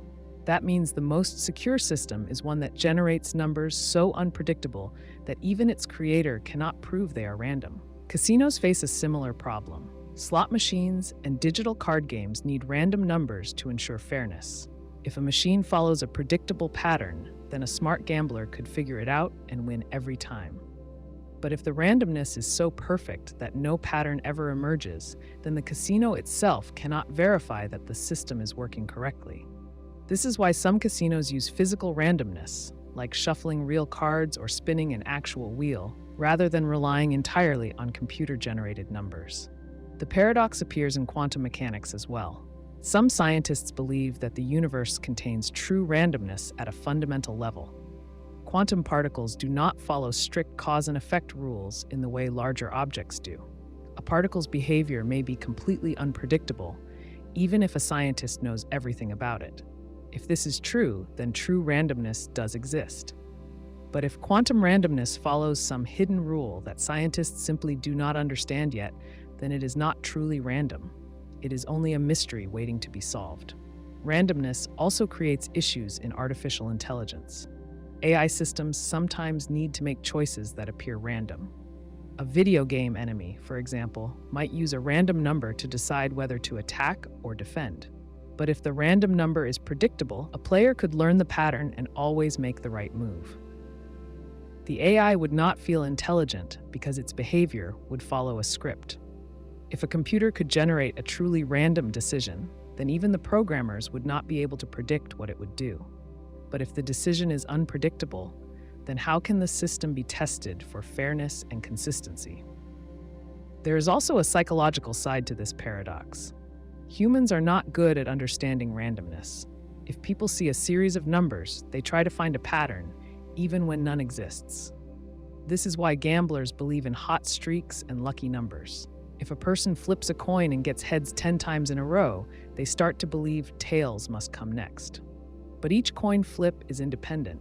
The past does not influence the future. This misunderstanding leads people to assume randomness when there is none, and to see patterns where none exist. Some computer systems take advantage of this. When shuffling music playlists, for example, a truly random shuffle might play the same song twice in a row. But users often complain that this does not feel random. To make the shuffle seem more random, some systems add artificial rules, like preventing the same artist from playing twice in a row.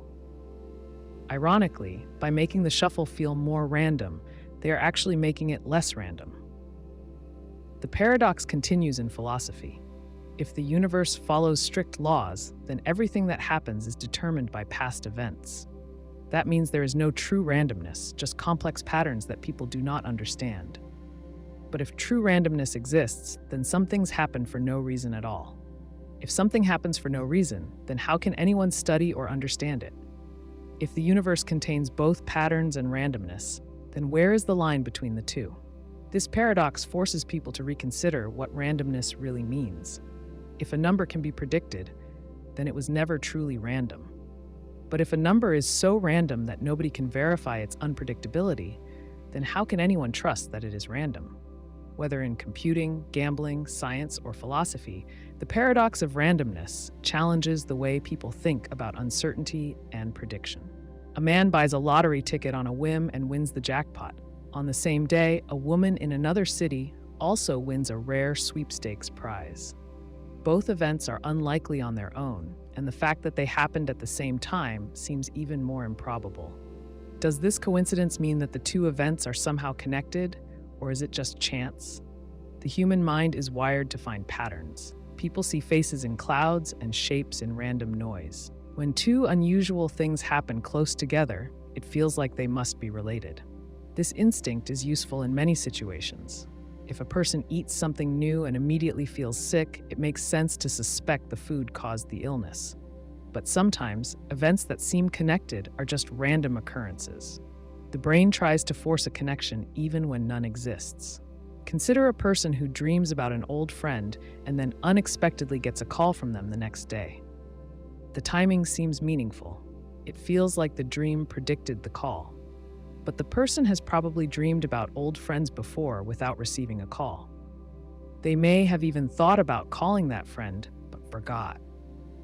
The brain ignores all the times this didn't happen and only remembers the one time it did, making the coincidence feel special. Coincidences happen all the time. There are billions of people in the world, each experiencing countless moments every day.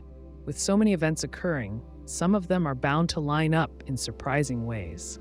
If someone sees the same stranger in two different places, it might seem like fate. But with so many people traveling through the same spaces, it's inevitable that some will cross paths multiple times by chance. Imagine two scientists working on the same breakthrough in different parts of the world. They publish their findings on the same day, unaware of each other's work. This seems too unlikely to be random, but history shows that it happens often. Calculus was developed independently by both Isaac Newton and Gottfried Wilhelm Leibniz.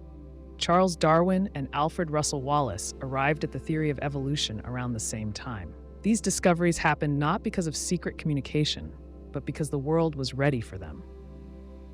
The same knowledge was available, leading different people to reach similar conclusions. People often underestimate how likely coincidences actually are. A classic example is the birthday problem.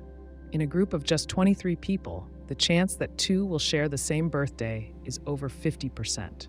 This seems counterintuitive, but it's a result of how probability works. When thinking about coincidences, people often focus on a single unlikely event instead of considering all possible chances for coincidence to occur. Imagine flipping a coin and getting heads 10 times in a row. This seems highly unlikely, so a person might suspect the coin is rigged. But if enough people flip coins, some will get this outcome just by chance. If a casino has thousands of players spinning slot machines every hour, eventually someone will hit a rare jackpot multiple times in a row. It might seem suspicious, but given enough attempts, it's expected to happen to someone. The same logic applies to real-life events. If two people die on the same day under similar circumstances, it raises questions. Were they connected? Did they know each other? In some cases, there is a link, but in many cases, it's just coincidence. Thousands of people die every day. Some will have similar backgrounds, interests, or causes of death. The fact that two people with a rare hobby die on the same day doesn't mean the hobby caused it. Stories of psychic predictions often rely on this kind of thinking. A person predicts a disaster, and then it happens. The prediction seems impressive, but what about all the times people predicted disasters that never came true? People forget the incorrect predictions and only remember the one that was right. Given enough predictions, someone is bound to guess correctly eventually. Even in criminal investigations, coincidences can be misleading. Suppose two people who look alike commit similar crimes in different cities.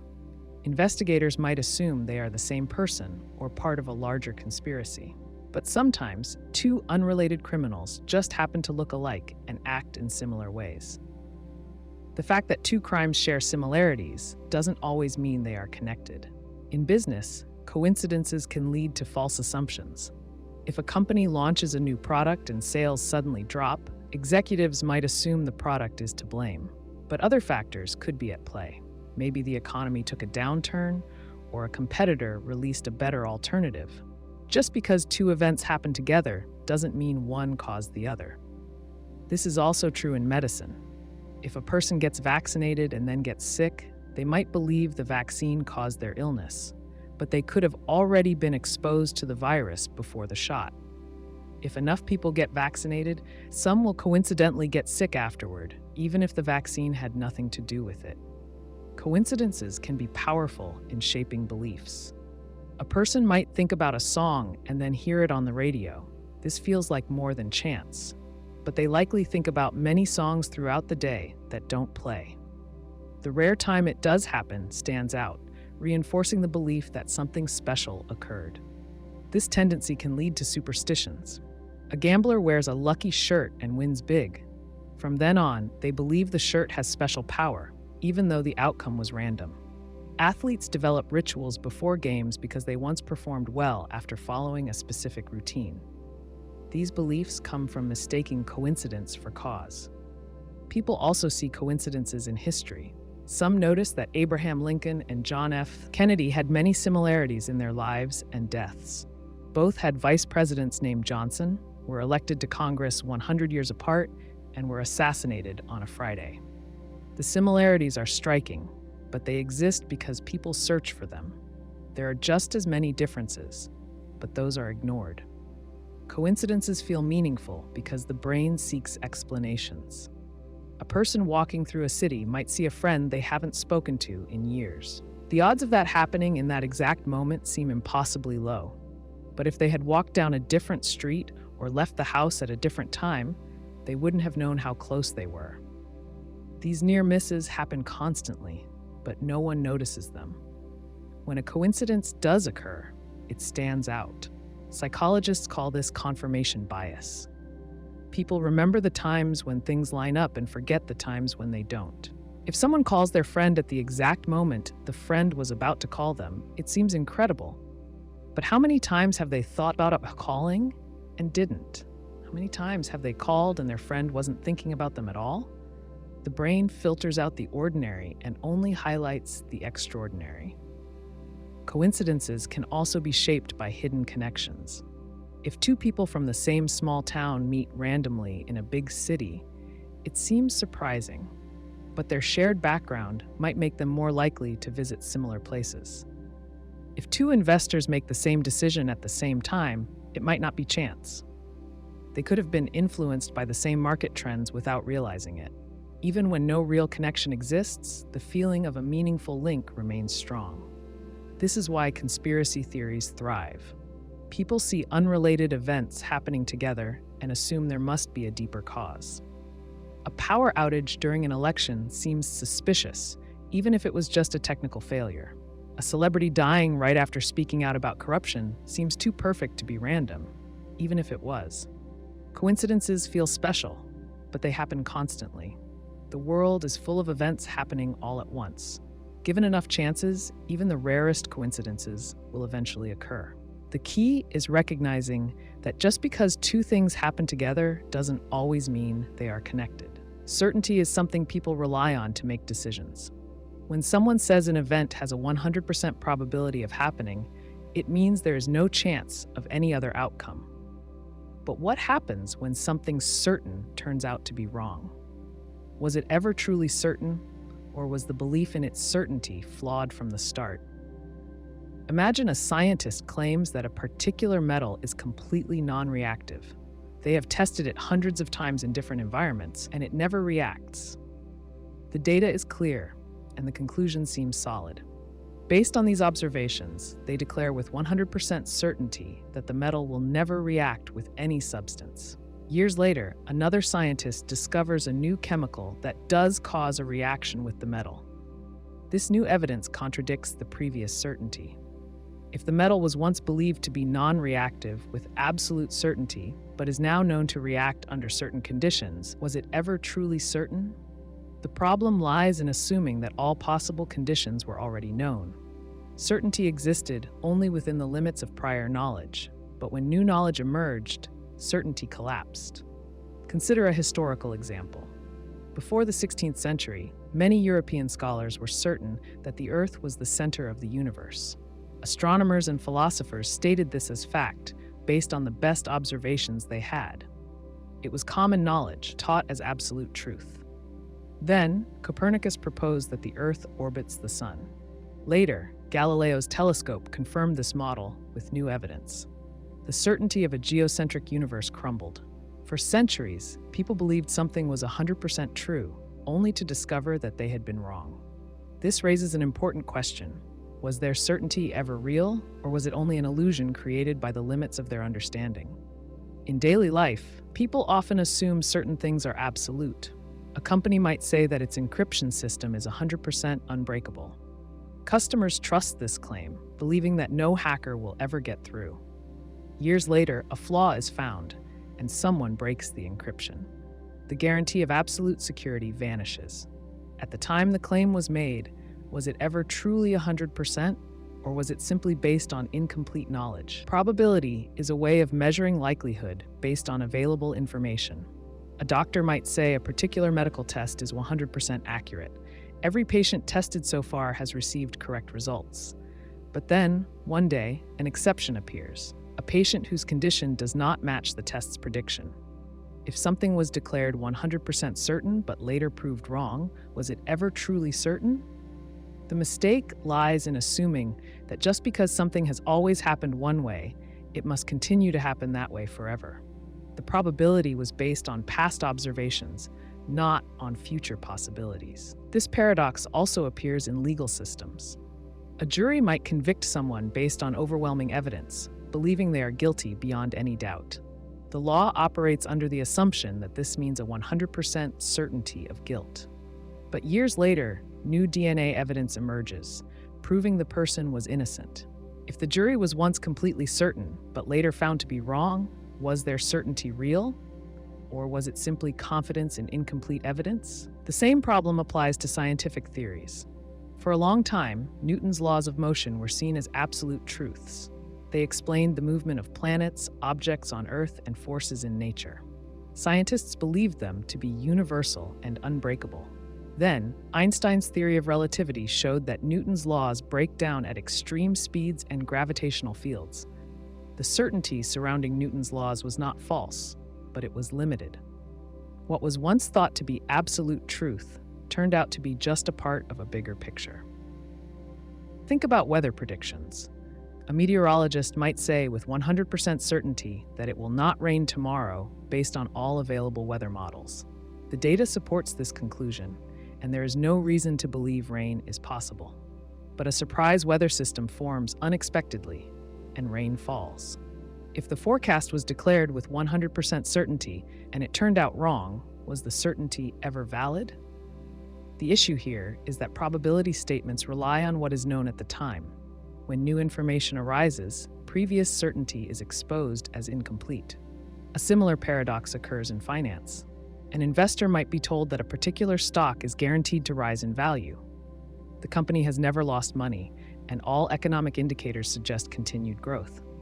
Believing this certainty, the investor puts all their money into the stock. Then, an unexpected crisis hits, and the company collapses.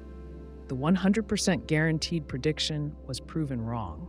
Was it ever actually certain, or was it only an assumption based on past patterns? Human relationships also demonstrate this paradox. A person might say with complete certainty that their best friend will never betray them. They have known each other for years, shared experiences, and trust each other completely. But people change and circumstances shift. One day, the friend does something unexpected, breaking the trust. If someone believed with absolute certainty that betrayal was impossible, but it still happened, was the certainty ever justified? It was based on past experiences, but people are unpredictable. This paradox appears in sports as well. A team might be undefeated for an entire season, showing no weakness. Analysts claim there is a 100% probability they will win the championship. Fans and experts agree. Then, in the final game, the team loses. The belief in absolute certainty is shattered. The confidence came from historical performance, but history does not determine the future. Certainty is often challenged by rare events. A gambler might believe a coin that has landed on heads 10 times in a row will land on heads again. The pattern suggests a level of certainty, but probability does not work that way. Each flip is independent. The belief in certainty is based on perceived patterns, not actual guarantees. Religious and philosophical debates also engage with this paradox. Some people claim absolute certainty in their beliefs, whether about the existence or non-existence of a higher power. But across history, shifts in knowledge and personal experiences have led individuals to change their views. If someone is completely certain of something but later changes their mind, what does that say about the nature of certainty? Was it ever real, or was it always based on an incomplete picture? The paradox highlights a key issue with human understanding. Declaring something as 100% certain assumes that all possible factors are known. But knowledge is always evolving. If a certainty is later overturned, then it was never absolute. It was only the best assumption based on available information. The problem is not with certainty itself, but with the assumption that certainty is immune to change. 3 friends check into a hotel and pay $30 for a room. The hotel manager realizes there was a mistake in the pricing and the room should have only cost $25. The manager gives $5 to the bellboy and asks him to return it to the guests. On the way to their room, the bellboy decides to keep $2 for himself. He gives each guest $1 back, meaning they have now paid $9 each. Since 3 times 9 equals 27 and the bellboy kept $2, the total adds up to $29. But they originally paid $30. Where is the missing dollar? This problem tricks the mind by framing the math in a misleading way. The mistake comes from how the numbers are added rather than an actual missing dollar. To understand this, imagine breaking down the costs in a different way. The guests originally paid $30. When the manager realizes the room should cost only $25, he takes $5 out of the hotel's funds. The bellboy then keeps $2 for himself, reducing the total refund to $3. Each guest gets $1 back, which means they have now paid $27 in total, $25 for the room and $2 taken by the bellboy. There is no missing dollar because the numbers were presented in a way that misleads the calculation. The key misunderstanding happens in the way the question combines the numbers. It says each guest paid $9, so their combined payment is $27. It then adds the $2 taken by the bellboy, which gives $29, instead of correctly distributing that $27 into the actual expenses.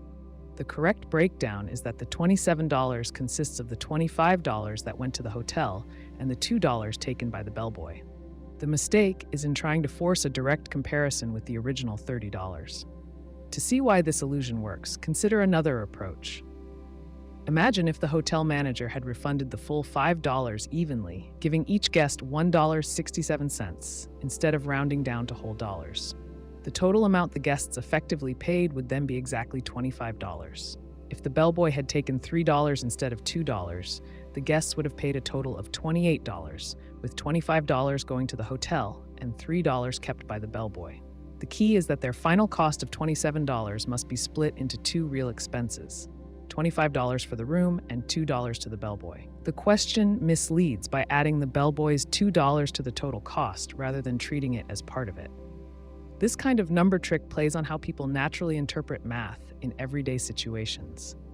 By mixing addition and subtraction in an unusual way, the problem creates confusion. A similar illusion can be created in different ways. Imagine a situation where a person has $100. They spend $30 and then earn $50. If they now have $120, it might seem like they gained an extra $10. But the trick comes from how the numbers are presented. The person originally had $100, spent $30, bringing them down to $70, and then earned $50, bringing them up to $120. The confusion happens because the subtraction is mixed with addition in a misleading way. Another way to see the issue is by working through a similar problem using different amounts.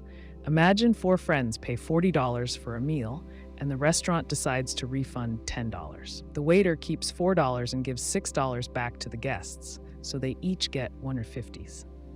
If the problem were framed in the same misleading way, it could ask why the total doesn't match the original payment, creating a false sense of a missing amount. But in reality, the final amount paid is split correctly between the actual expenses and what the waiter took. The missing dollar paradox relies on this same misdirection. By presenting a logical-seeming pattern, the problem makes it appear as though a dollar has disappeared. But in reality, the total is correctly balanced once the expenses are understood. The $27 paid by the guests is fully accounted for. The hotel received $25, and the bellboy took $2. The extra step of adding $2 to the total, rather than considering it as part of the cost, creates the illusion of a missing dollar. Psychologically, this works because of the way people instinctively approach arithmetic. When numbers are introduced in a narrative, people tend to focus on the sequence of changes rather than checking the structure of the math. The phrase 3 times 9, 27, plus $2 equals 29 sounds correct on the surface, but it combines values that shouldn't be added together. The $27 already includes the bellboy's $2, so adding it again creates an illusion of incompleteness. This kind of number play appears in other real-world scenarios. In budgeting, for example, a person might track their expenses and believe they are missing money when, in reality, they are double-counting a transaction. A person might take $100 from a bank account, spend $40, and later deposit $30, then mistakenly add their deposit to the remaining balance without considering the initial withdrawal, making it seem like money is missing. This type of mistake happens in financial reports, tax calculations, and even in everyday spending when expenses and refunds get mixed together. Another way to think about this paradox is by changing how it's framed. Suppose the hotel manager had simply charged the guests $25 up front instead of $30. If the guests later tipped the bellboy $2, there would be no sense of a missing dollar. The problem feels strange only because of the way the refund is handled. The refund initially reduces the cost to $25, but instead of being returned fully, part of it is intercepted by the bellboy. This creates the perception that an amount has gone missing when, in reality, it has just been reassigned within the transaction. The missing dollar paradox is a simple but effective example of how framing a problem changes how people perceive numbers. The trick lies in misdirecting the way values are accounted for, creating an illusion of loss where none exists. The total amount is correctly balanced when viewed in terms of how the money is distributed, but the way the question is phrased causes a false expectation. The dollar isn't missing. It was never lost in the first place. Morality shapes how people judge actions as right or wrong. But if morality depends on personal beliefs or cultural norms, how can anything be objectively right or wrong? If an action is acceptable in one society but condemned in another, does that mean morality is just a matter of opinion? If morality is subjective, it suggests that no universal truth exists about what is right or wrong. But if morality has no universal truth, how can people claim certain actions are unquestionably good or evil? Imagine a person who grows up in a society where stealing food to survive is considered normal. In this culture, taking what you need without paying is not seen as theft, but as a necessary act to live. The same person visits another society where stealing in any form is punished harshly. If morality is absolute, one of these societies must be wrong. If morality is subjective, then stealing can be both right and wrong at the same time, depending on perspective. But if both views are equally valid, does that mean morality is just a human-made system with no inherent truth? A similar dilemma appears when considering historical changes in moral beliefs. In the past, many societies accepted practices that are now considered immoral. Slavery was once legal and widely practiced in many cultures. Those societies saw it as a normal part of life, and many people did not question its morality. Today, slavery is considered one of the greatest moral wrongs. If morality were objective, that would mean slavery was always wrong, even when most people accepted it. But if morality is subjective, it would mean that slavery was not wrong at the time, but only became wrong when people's views changed. This raises an unsettling question. If morality depends on what people believe, then does that mean any practice, no matter how cruel, can be considered moral if enough people agree? Another challenge comes from cultural differences. In some societies, arranged marriages are a respected tradition, while in others, they are seen as a violation of personal freedom. If morality is objective, then one of these views must be incorrect. If morality is subjective, then both are correct in their own cultural context. But if both are correct, then how can there be a universal moral standard? If an action is only right or wrong, depending on where it happens, does morality have any real meaning beyond cultural habits? Religious beliefs further complicate the issue. Many religions claim to offer moral truths given by a higher power. But different religions promote different moral codes. Some religions forbid eating certain foods, while others do not. Some view divorce as a sin, while others accept it as a normal part of life. If morality were objective, then one set of religious morals would have to be the true standard, while all others would be mistaken. But if morality is subjective, then every moral system is equally valid, and no single belief can be called the ultimate truth. If no moral belief is more correct than another, then does that mean morality is simply a social construct created by human cultures? The issue becomes even more complex when considering extreme cases. Most people agree that murder is wrong, but there are situations where killing is accepted. In war, soldiers kill enemies and are often considered heroes for doing so. In self-defense, a person who kills an attacker is not treated the same as someone who kills out of malice. If morality were absolute, then killing would always be wrong or always be right. But the fact that context changes how people judge an action suggests that morality is based on circumstances rather than an unchanging standard. If killing can be both right and wrong depending on the situation, then how can morality be objective? Some argue that morality is based on harm, If an action harms someone, it is wrong. If it helps, it is right. But even this idea has complications. Imagine two people in need of medicine, but only one dose is available. If a doctor gives the medicine to one person, the other will die. If they give it to the other, the first person will die. If morality is based on preventing harm, then how can the doctor make a morally correct decision when harm is unavoidable? Does morality mean choosing the lesser evil? And if so, does that make it a practical tool rather than an objective truth? Another perspective comes from laws. Many people believe that laws reflect morality. Murder, theft, and fraud are illegal because they are morally wrong. But laws change over time. Alcohol was once illegal in the United States, but is now legal. Same-sex marriage was illegal in many countries and is now widely accepted. If laws reflect morality, but laws change, does that mean morality changes as well? If morality changes, then it cannot be absolute. But if it is not absolute, how can people claim certain things are always right or always wrong? Consider personal moral dilemmas. A person who lies to protect a friend might believe they did the right thing. Another person might believe lying is always wrong, even if it helps someone. If morality is absolute, then only one of these views can be correct. If morality is subjective, then both are correct in their own way. But if both are correct, then morality becomes a matter of perspective rather than an objective reality. Philosophers have debated this issue for centuries. Some argue that morality is based on reason. They believe that actions are right or wrong based on logic, not personal belief.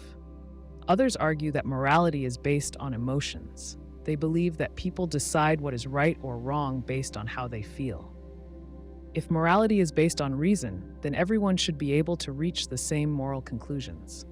But people constantly disagree about moral issues, which suggests that emotions and personal experiences play a role.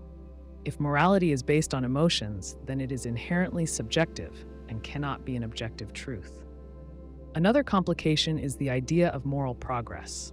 Society often views itself as morally improving over time. People see past injustices as mistakes and believe that modern values are more ethical. But if morality is subjective, then this view is flawed. If there is no universal standard of morality, then one era's morals are not better than another's, just different.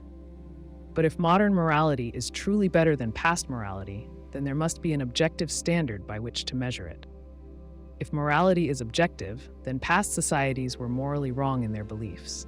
But if morality is subjective, then past societies were simply following their own moral rules, and judging them by modern standards is unfair.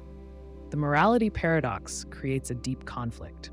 If morality is absolute, then people should agree on moral truths, but they do not. If morality is subjective, then no action can be called truly right or wrong, only preferred or disapproved of by different groups. If there's no objective morality, then the concept of justice, fairness, and human rights becomes a matter of opinion rather than truth. If there is objective morality, then there must be a standard that exists beyond human beliefs, but no one can agree on what that standard is. People want morality to have meaning. They want to believe that kindness is good and cruelty is bad in a way that is more than just personal preference. But the problem remains. If morality depends on perspective, culture, and personal beliefs, then right and wrong may not be as clear as people hope. A democratic election relies on people showing up to vote. Each person has a single vote, and when combined with thousands or millions of others, those votes determine the outcome. But if a person believes their vote won't change anything, they may decide not to vote at all. If many people think this way, voter turnout drops. This creates a contradiction. The very people who believe their vote doesn't matter are the ones making it matter by staying home. Consider a small-town election where two candidates are running for mayor. The town has 1,000 eligible voters, but many of them believe their single vote will not affect the outcome. They assume that whether they vote or not, the results will be the same. Because of this belief, only 50 people actually cast ballots. A candidate wins by just a few votes. Now imagine if only one more person had voted. That one vote could have shifted the result. This paradox plays out in larger elections as well. A national election with millions of voters seems even less likely to be influenced by a single ballot.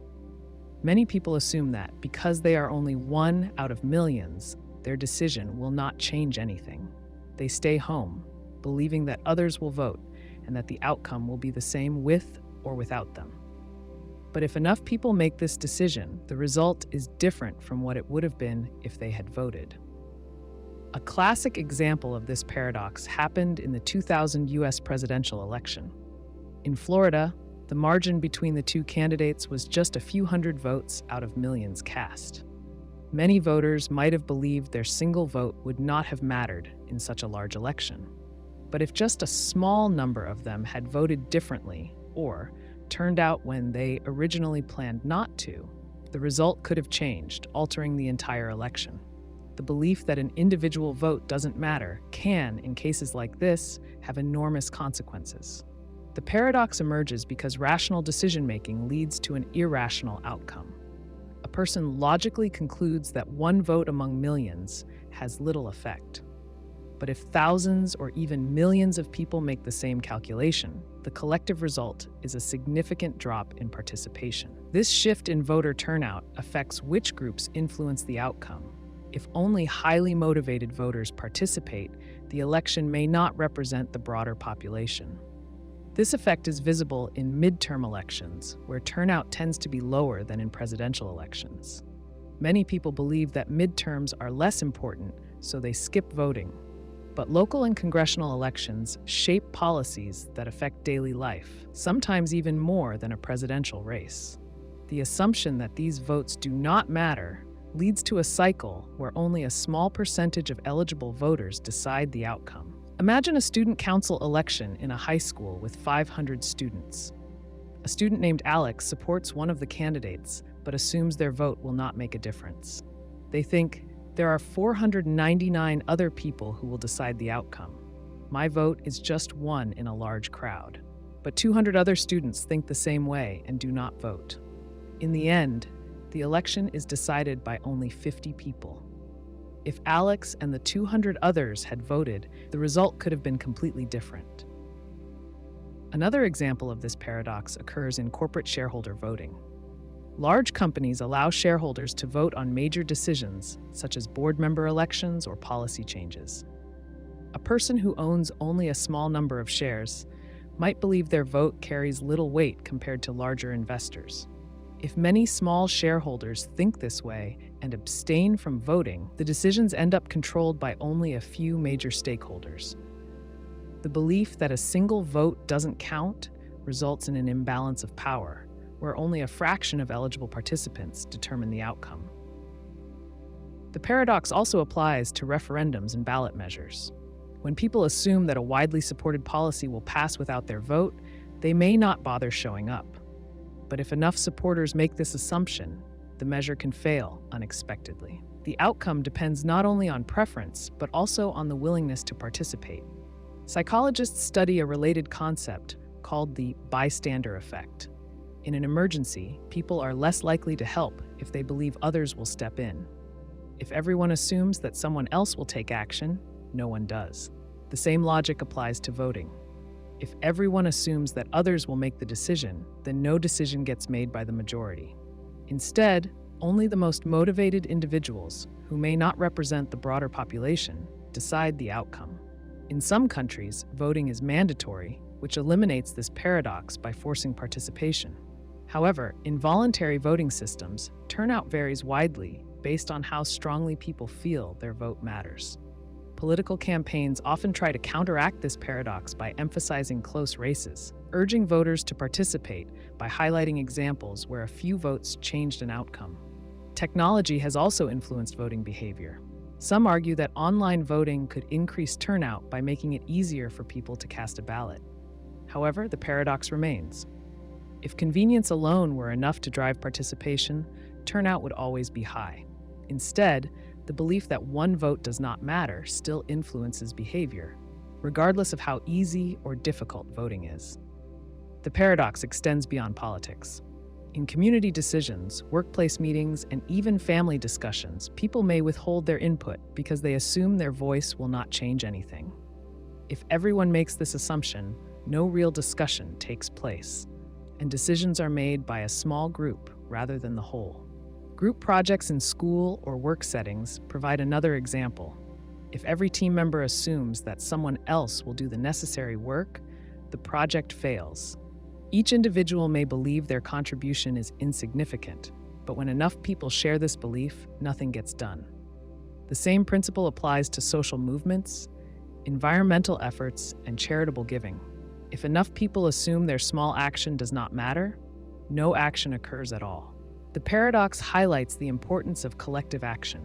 A single vote, when combined with thousands or millions of others, shapes the result. History has shown that close elections happen more often than people assume. A race that seems like a landslide can come down to a handful of votes.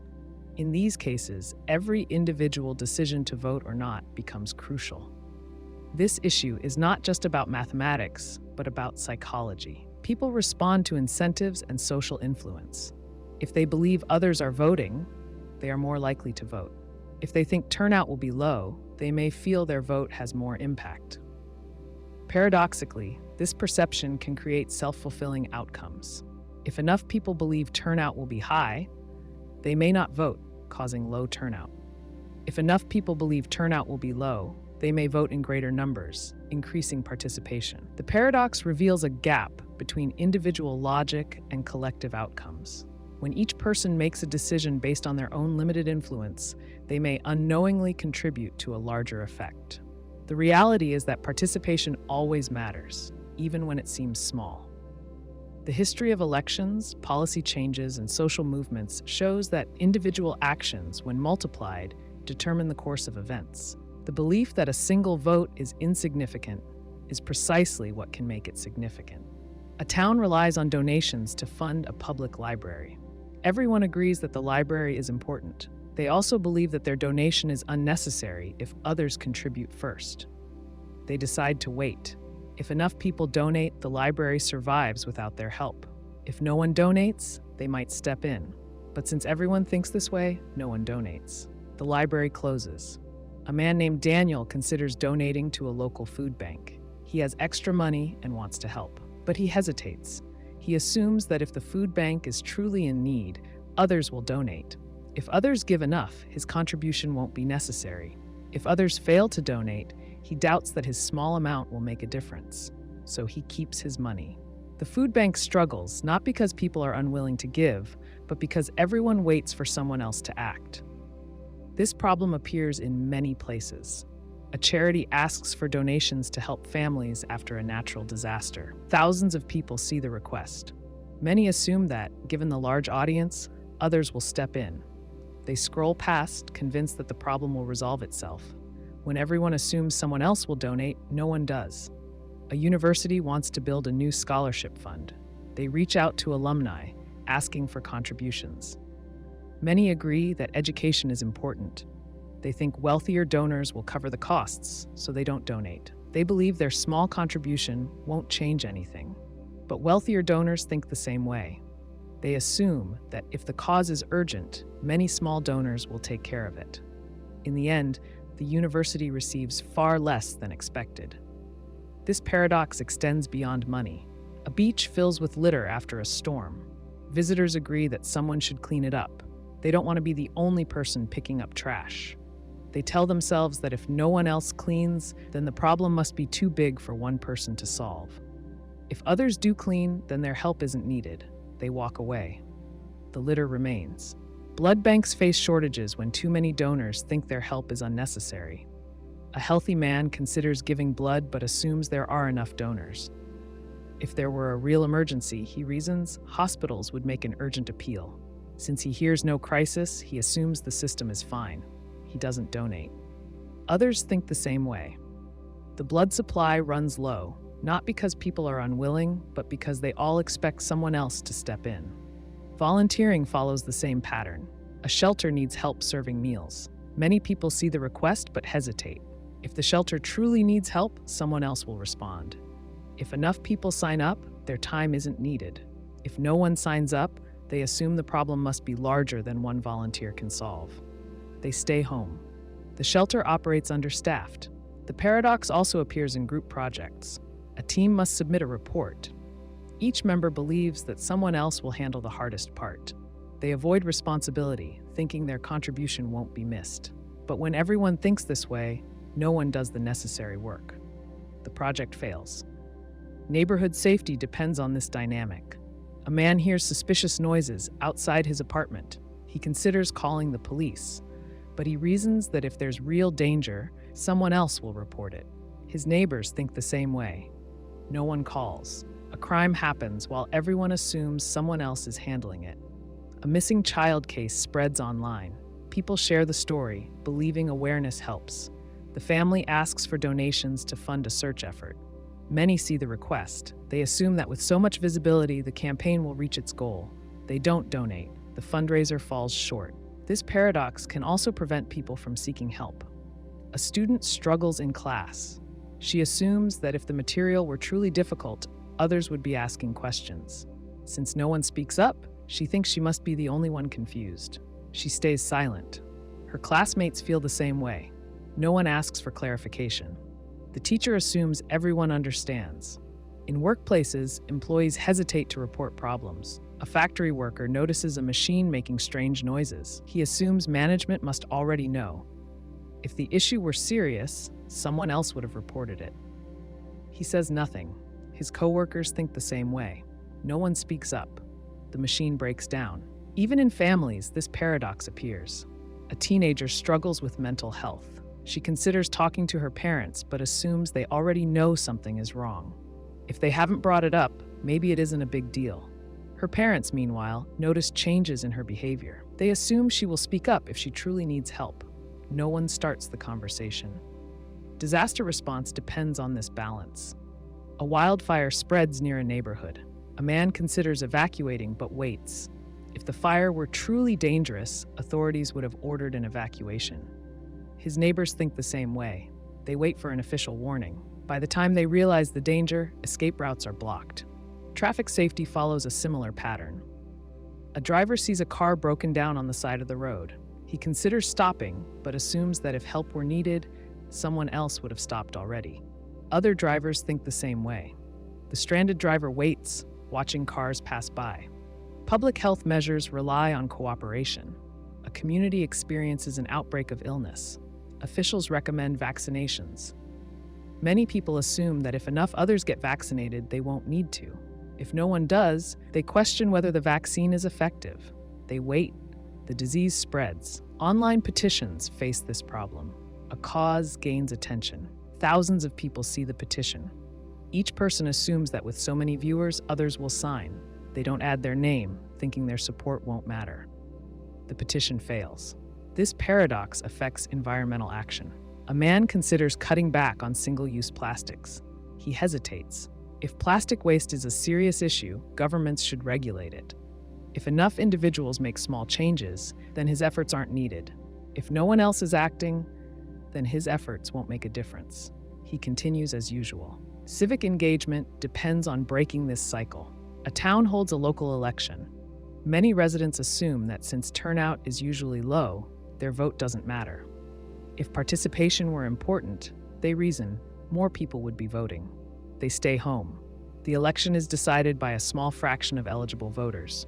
The same logic affects community events. A local theater plans a performance. People express interest but hesitate to buy tickets. If the event is popular, seats will sell out. If no one buys tickets, they assume the performance wasn't worth attending. They wait. Ticket sales remain low. This paradox shapes social responsibility. A woman witnesses workplace discrimination. She considers speaking up but hesitates. If the issue were serious, others would have already reported it. If no one else has, she questions whether it's her place to act. She stays silent. The problem continues. A museum relies on small donations. Visitors enjoy the exhibits, but assume others will contribute. The donation box remains empty. The museum struggles financially, not because people don't value it, but because they believe someone else will give. The generosity paradox shows how hesitation prevents action. If everyone waits for someone else to step in, no one does. This pattern appears in donations, volunteering, activism, and daily life. It explains why problems persist even when people care. It reveals why help often arrives too late. A man wakes up in the morning, stretches, and gets out of bed. He looks in the mirror and sees his familiar face staring back at him. He remembers everything about his life, his childhood, his friends, his fears, and his hopes for the future. He walks to the kitchen, makes coffee just the way he likes it, and goes about his morning routine as he always does. But what if, during the night, something happened? What if the real version of him disappeared and was replaced with an identical copy, down to the last memory? Would he still be the same person?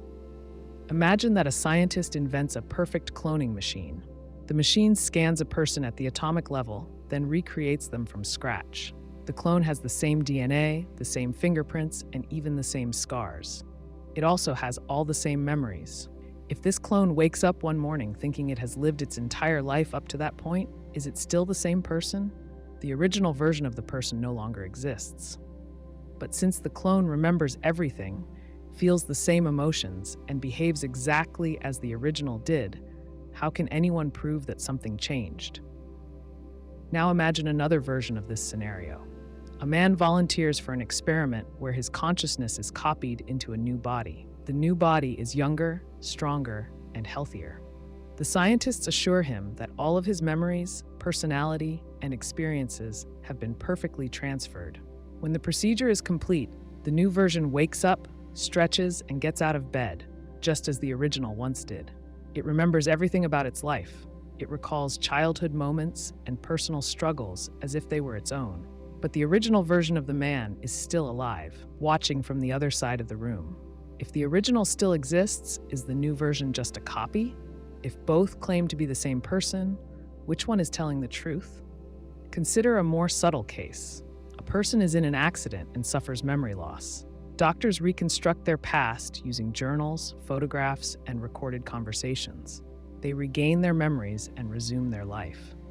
But if memory defines identity, did the period of lost memories create a break in their existence? If someone else had stepped in during that time and taken over their life with the same reconstructed memories, would anyone have noticed? If a person can lose and regain parts of their identity yet still be considered the same, then what makes identity continuous? The problem becomes even stranger when technology is involved. Imagine a future where a person uploads their mind into a computer. The digital version of them exists with all of their thoughts and memories. It speaks the same way and reacts as the original would. If the original person's body no longer exists, is the digital version still them? Or is it simply a program running an imitation? If they later print a new body and download their consciousness back into it, have they actually transferred themselves? Or have they just created a duplicate who believes they are the original? A different scenario raises a similar question. A person slowly replaces parts of their body with artificial ones. First, they get a prosthetic arm, then a synthetic heart. Over time, every part of their body is replaced with something artificial. Eventually, even their brain is reconstructed using synthetic neurons that function exactly like the original ones.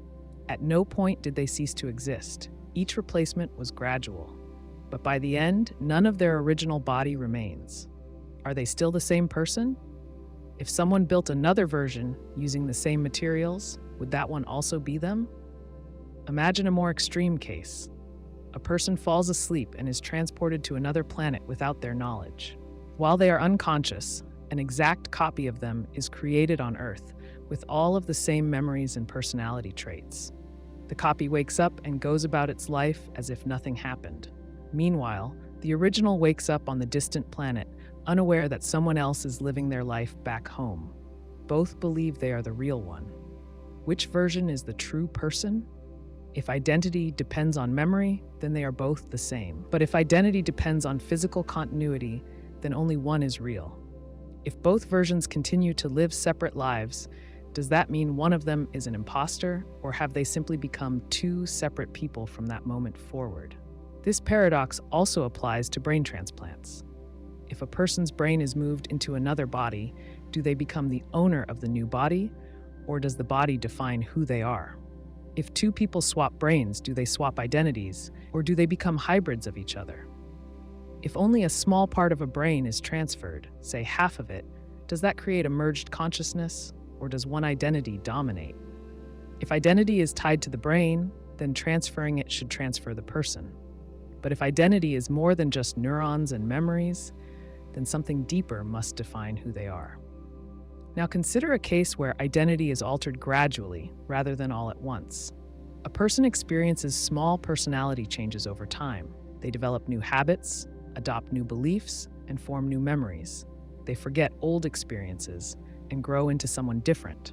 If they compare themselves to who they were 10 years ago, they might feel like an entirely new person. But if identity is something fixed, when did they stop being their past self? If there was no clear moment of change, then identity must be fluid rather than absolute. Imagine an experiment where a machine can modify memories. A person enters the machine, and small parts of their memory are rewritten. They still remember their family, but their childhood is slightly altered. They still recall their career, but certain key events change. They exit the machine feeling the same, but their past is different from what it was before. Have they become a new person, or are they simply a modified version of themselves? If this process continues over many years, gradually replacing all of their memories, at what point do they become someone else? If memory defines identity, then altering memory alters the person. But if identity is more than just memories, then what else is required to make someone who they are? A more extreme version of this idea involves completely rewriting someone's personality. Imagine a person is subjected to a process that erases all of their memories and replaces them with entirely new ones. When they wake up, they have no recollection of their past life. They believe they were born in a different city, raised by different parents, and experienced events that never actually happened. They feel emotions based on those false memories and act accordingly. If they have no connection to their original identity, are they still the same person? If their original memories were restored later, would they switch back to who they were before, or would they become a blend of both identities? This paradox challenges the idea that identity is something fixed. If a person can be copied, altered, or even replaced without anyone noticing, then what does it mean to be a unique individual? If memories define a person, then anyone with those memories should be the same person. But if identity depends on something deeper, then what is it? If two people share the same past, does that mean they are one and the same? If someone slowly changes over time, do they remain themselves, or do they eventually become someone new? If a person's consciousness can be transferred, does that mean identity is just information? And if identity is just information, can it ever truly belong to one person alone? A person who always tells the truth faces a difficult choice when honesty could cause harm.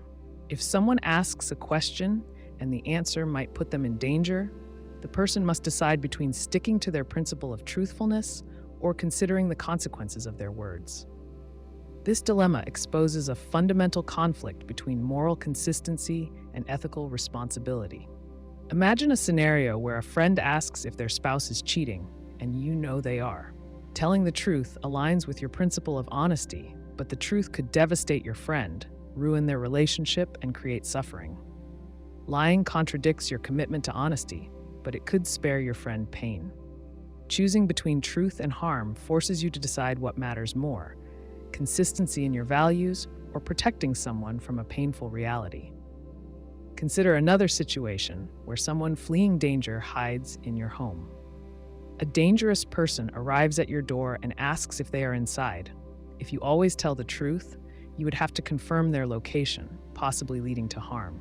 Lying would protect the person, but it would mean breaking your rule of always being truthful. The paradox lies in the fact that following one principle may require violating another. If honesty means causing harm, can it still be considered a moral choice? A doctor faces this paradox when delivering bad news to a patient. If a diagnosis is terminal, should they tell the patient everything, knowing it might crush their spirit? Or should they soften the truth to give the patient hope? If honesty means full disclosure, then they must tell the patient the grim reality. But if they believe that some hope will help the patient live better, withholding certain details might seem like the kinder option. The doctor's duty to be truthful conflicts with the duty to care for the patient's emotional well-being. A similar dilemma occurs in parenting. Suppose a child asks if their beloved pet will go to heaven. If a parent is an atheist and does not believe in an afterlife, the honest answer is no. But telling the child this might cause distress and rob them of comfort. If the parent tells them what they want to hear, they protect the child's feelings, but go against their commitment to truth. The parent must decide whether truthfulness or emotional protection is more important in that moment. In a courtroom, a witness swears to tell the truth, the whole truth, and nothing but the truth. But what if telling the whole truth endangers someone?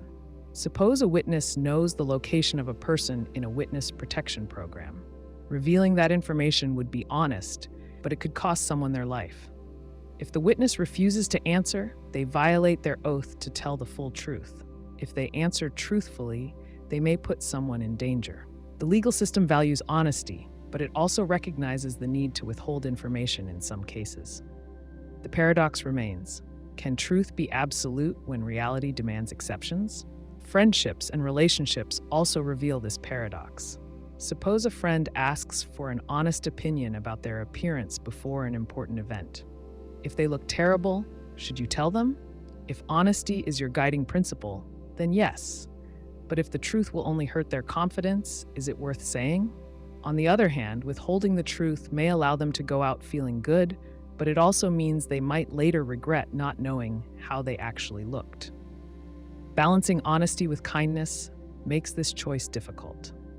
History shows that honesty can have severe consequences.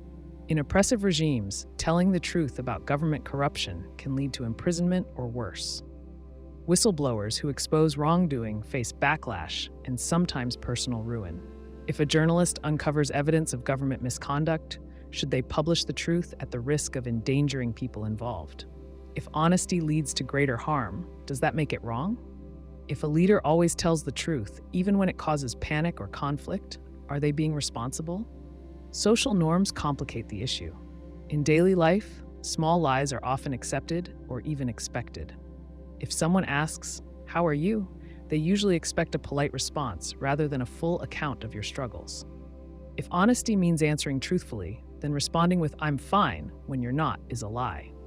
But if everyone expects a casual answer, then full honesty can make social interactions uncomfortable or awkward. If a person at work asks if you like their idea and you think it's terrible, do you say so? Complete honesty might damage your relationship with them. Sugarcoating the truth might preserve harmony, but at the cost of full transparency. The paradox becomes even more apparent when dealing with secrets. If someone confides in you and asks you to keep their secret, but another person directly asks you about it, what do? If you promise not to lie, you might feel obligated to reveal what you know. But if you do, you break the trust of the person who confided in you.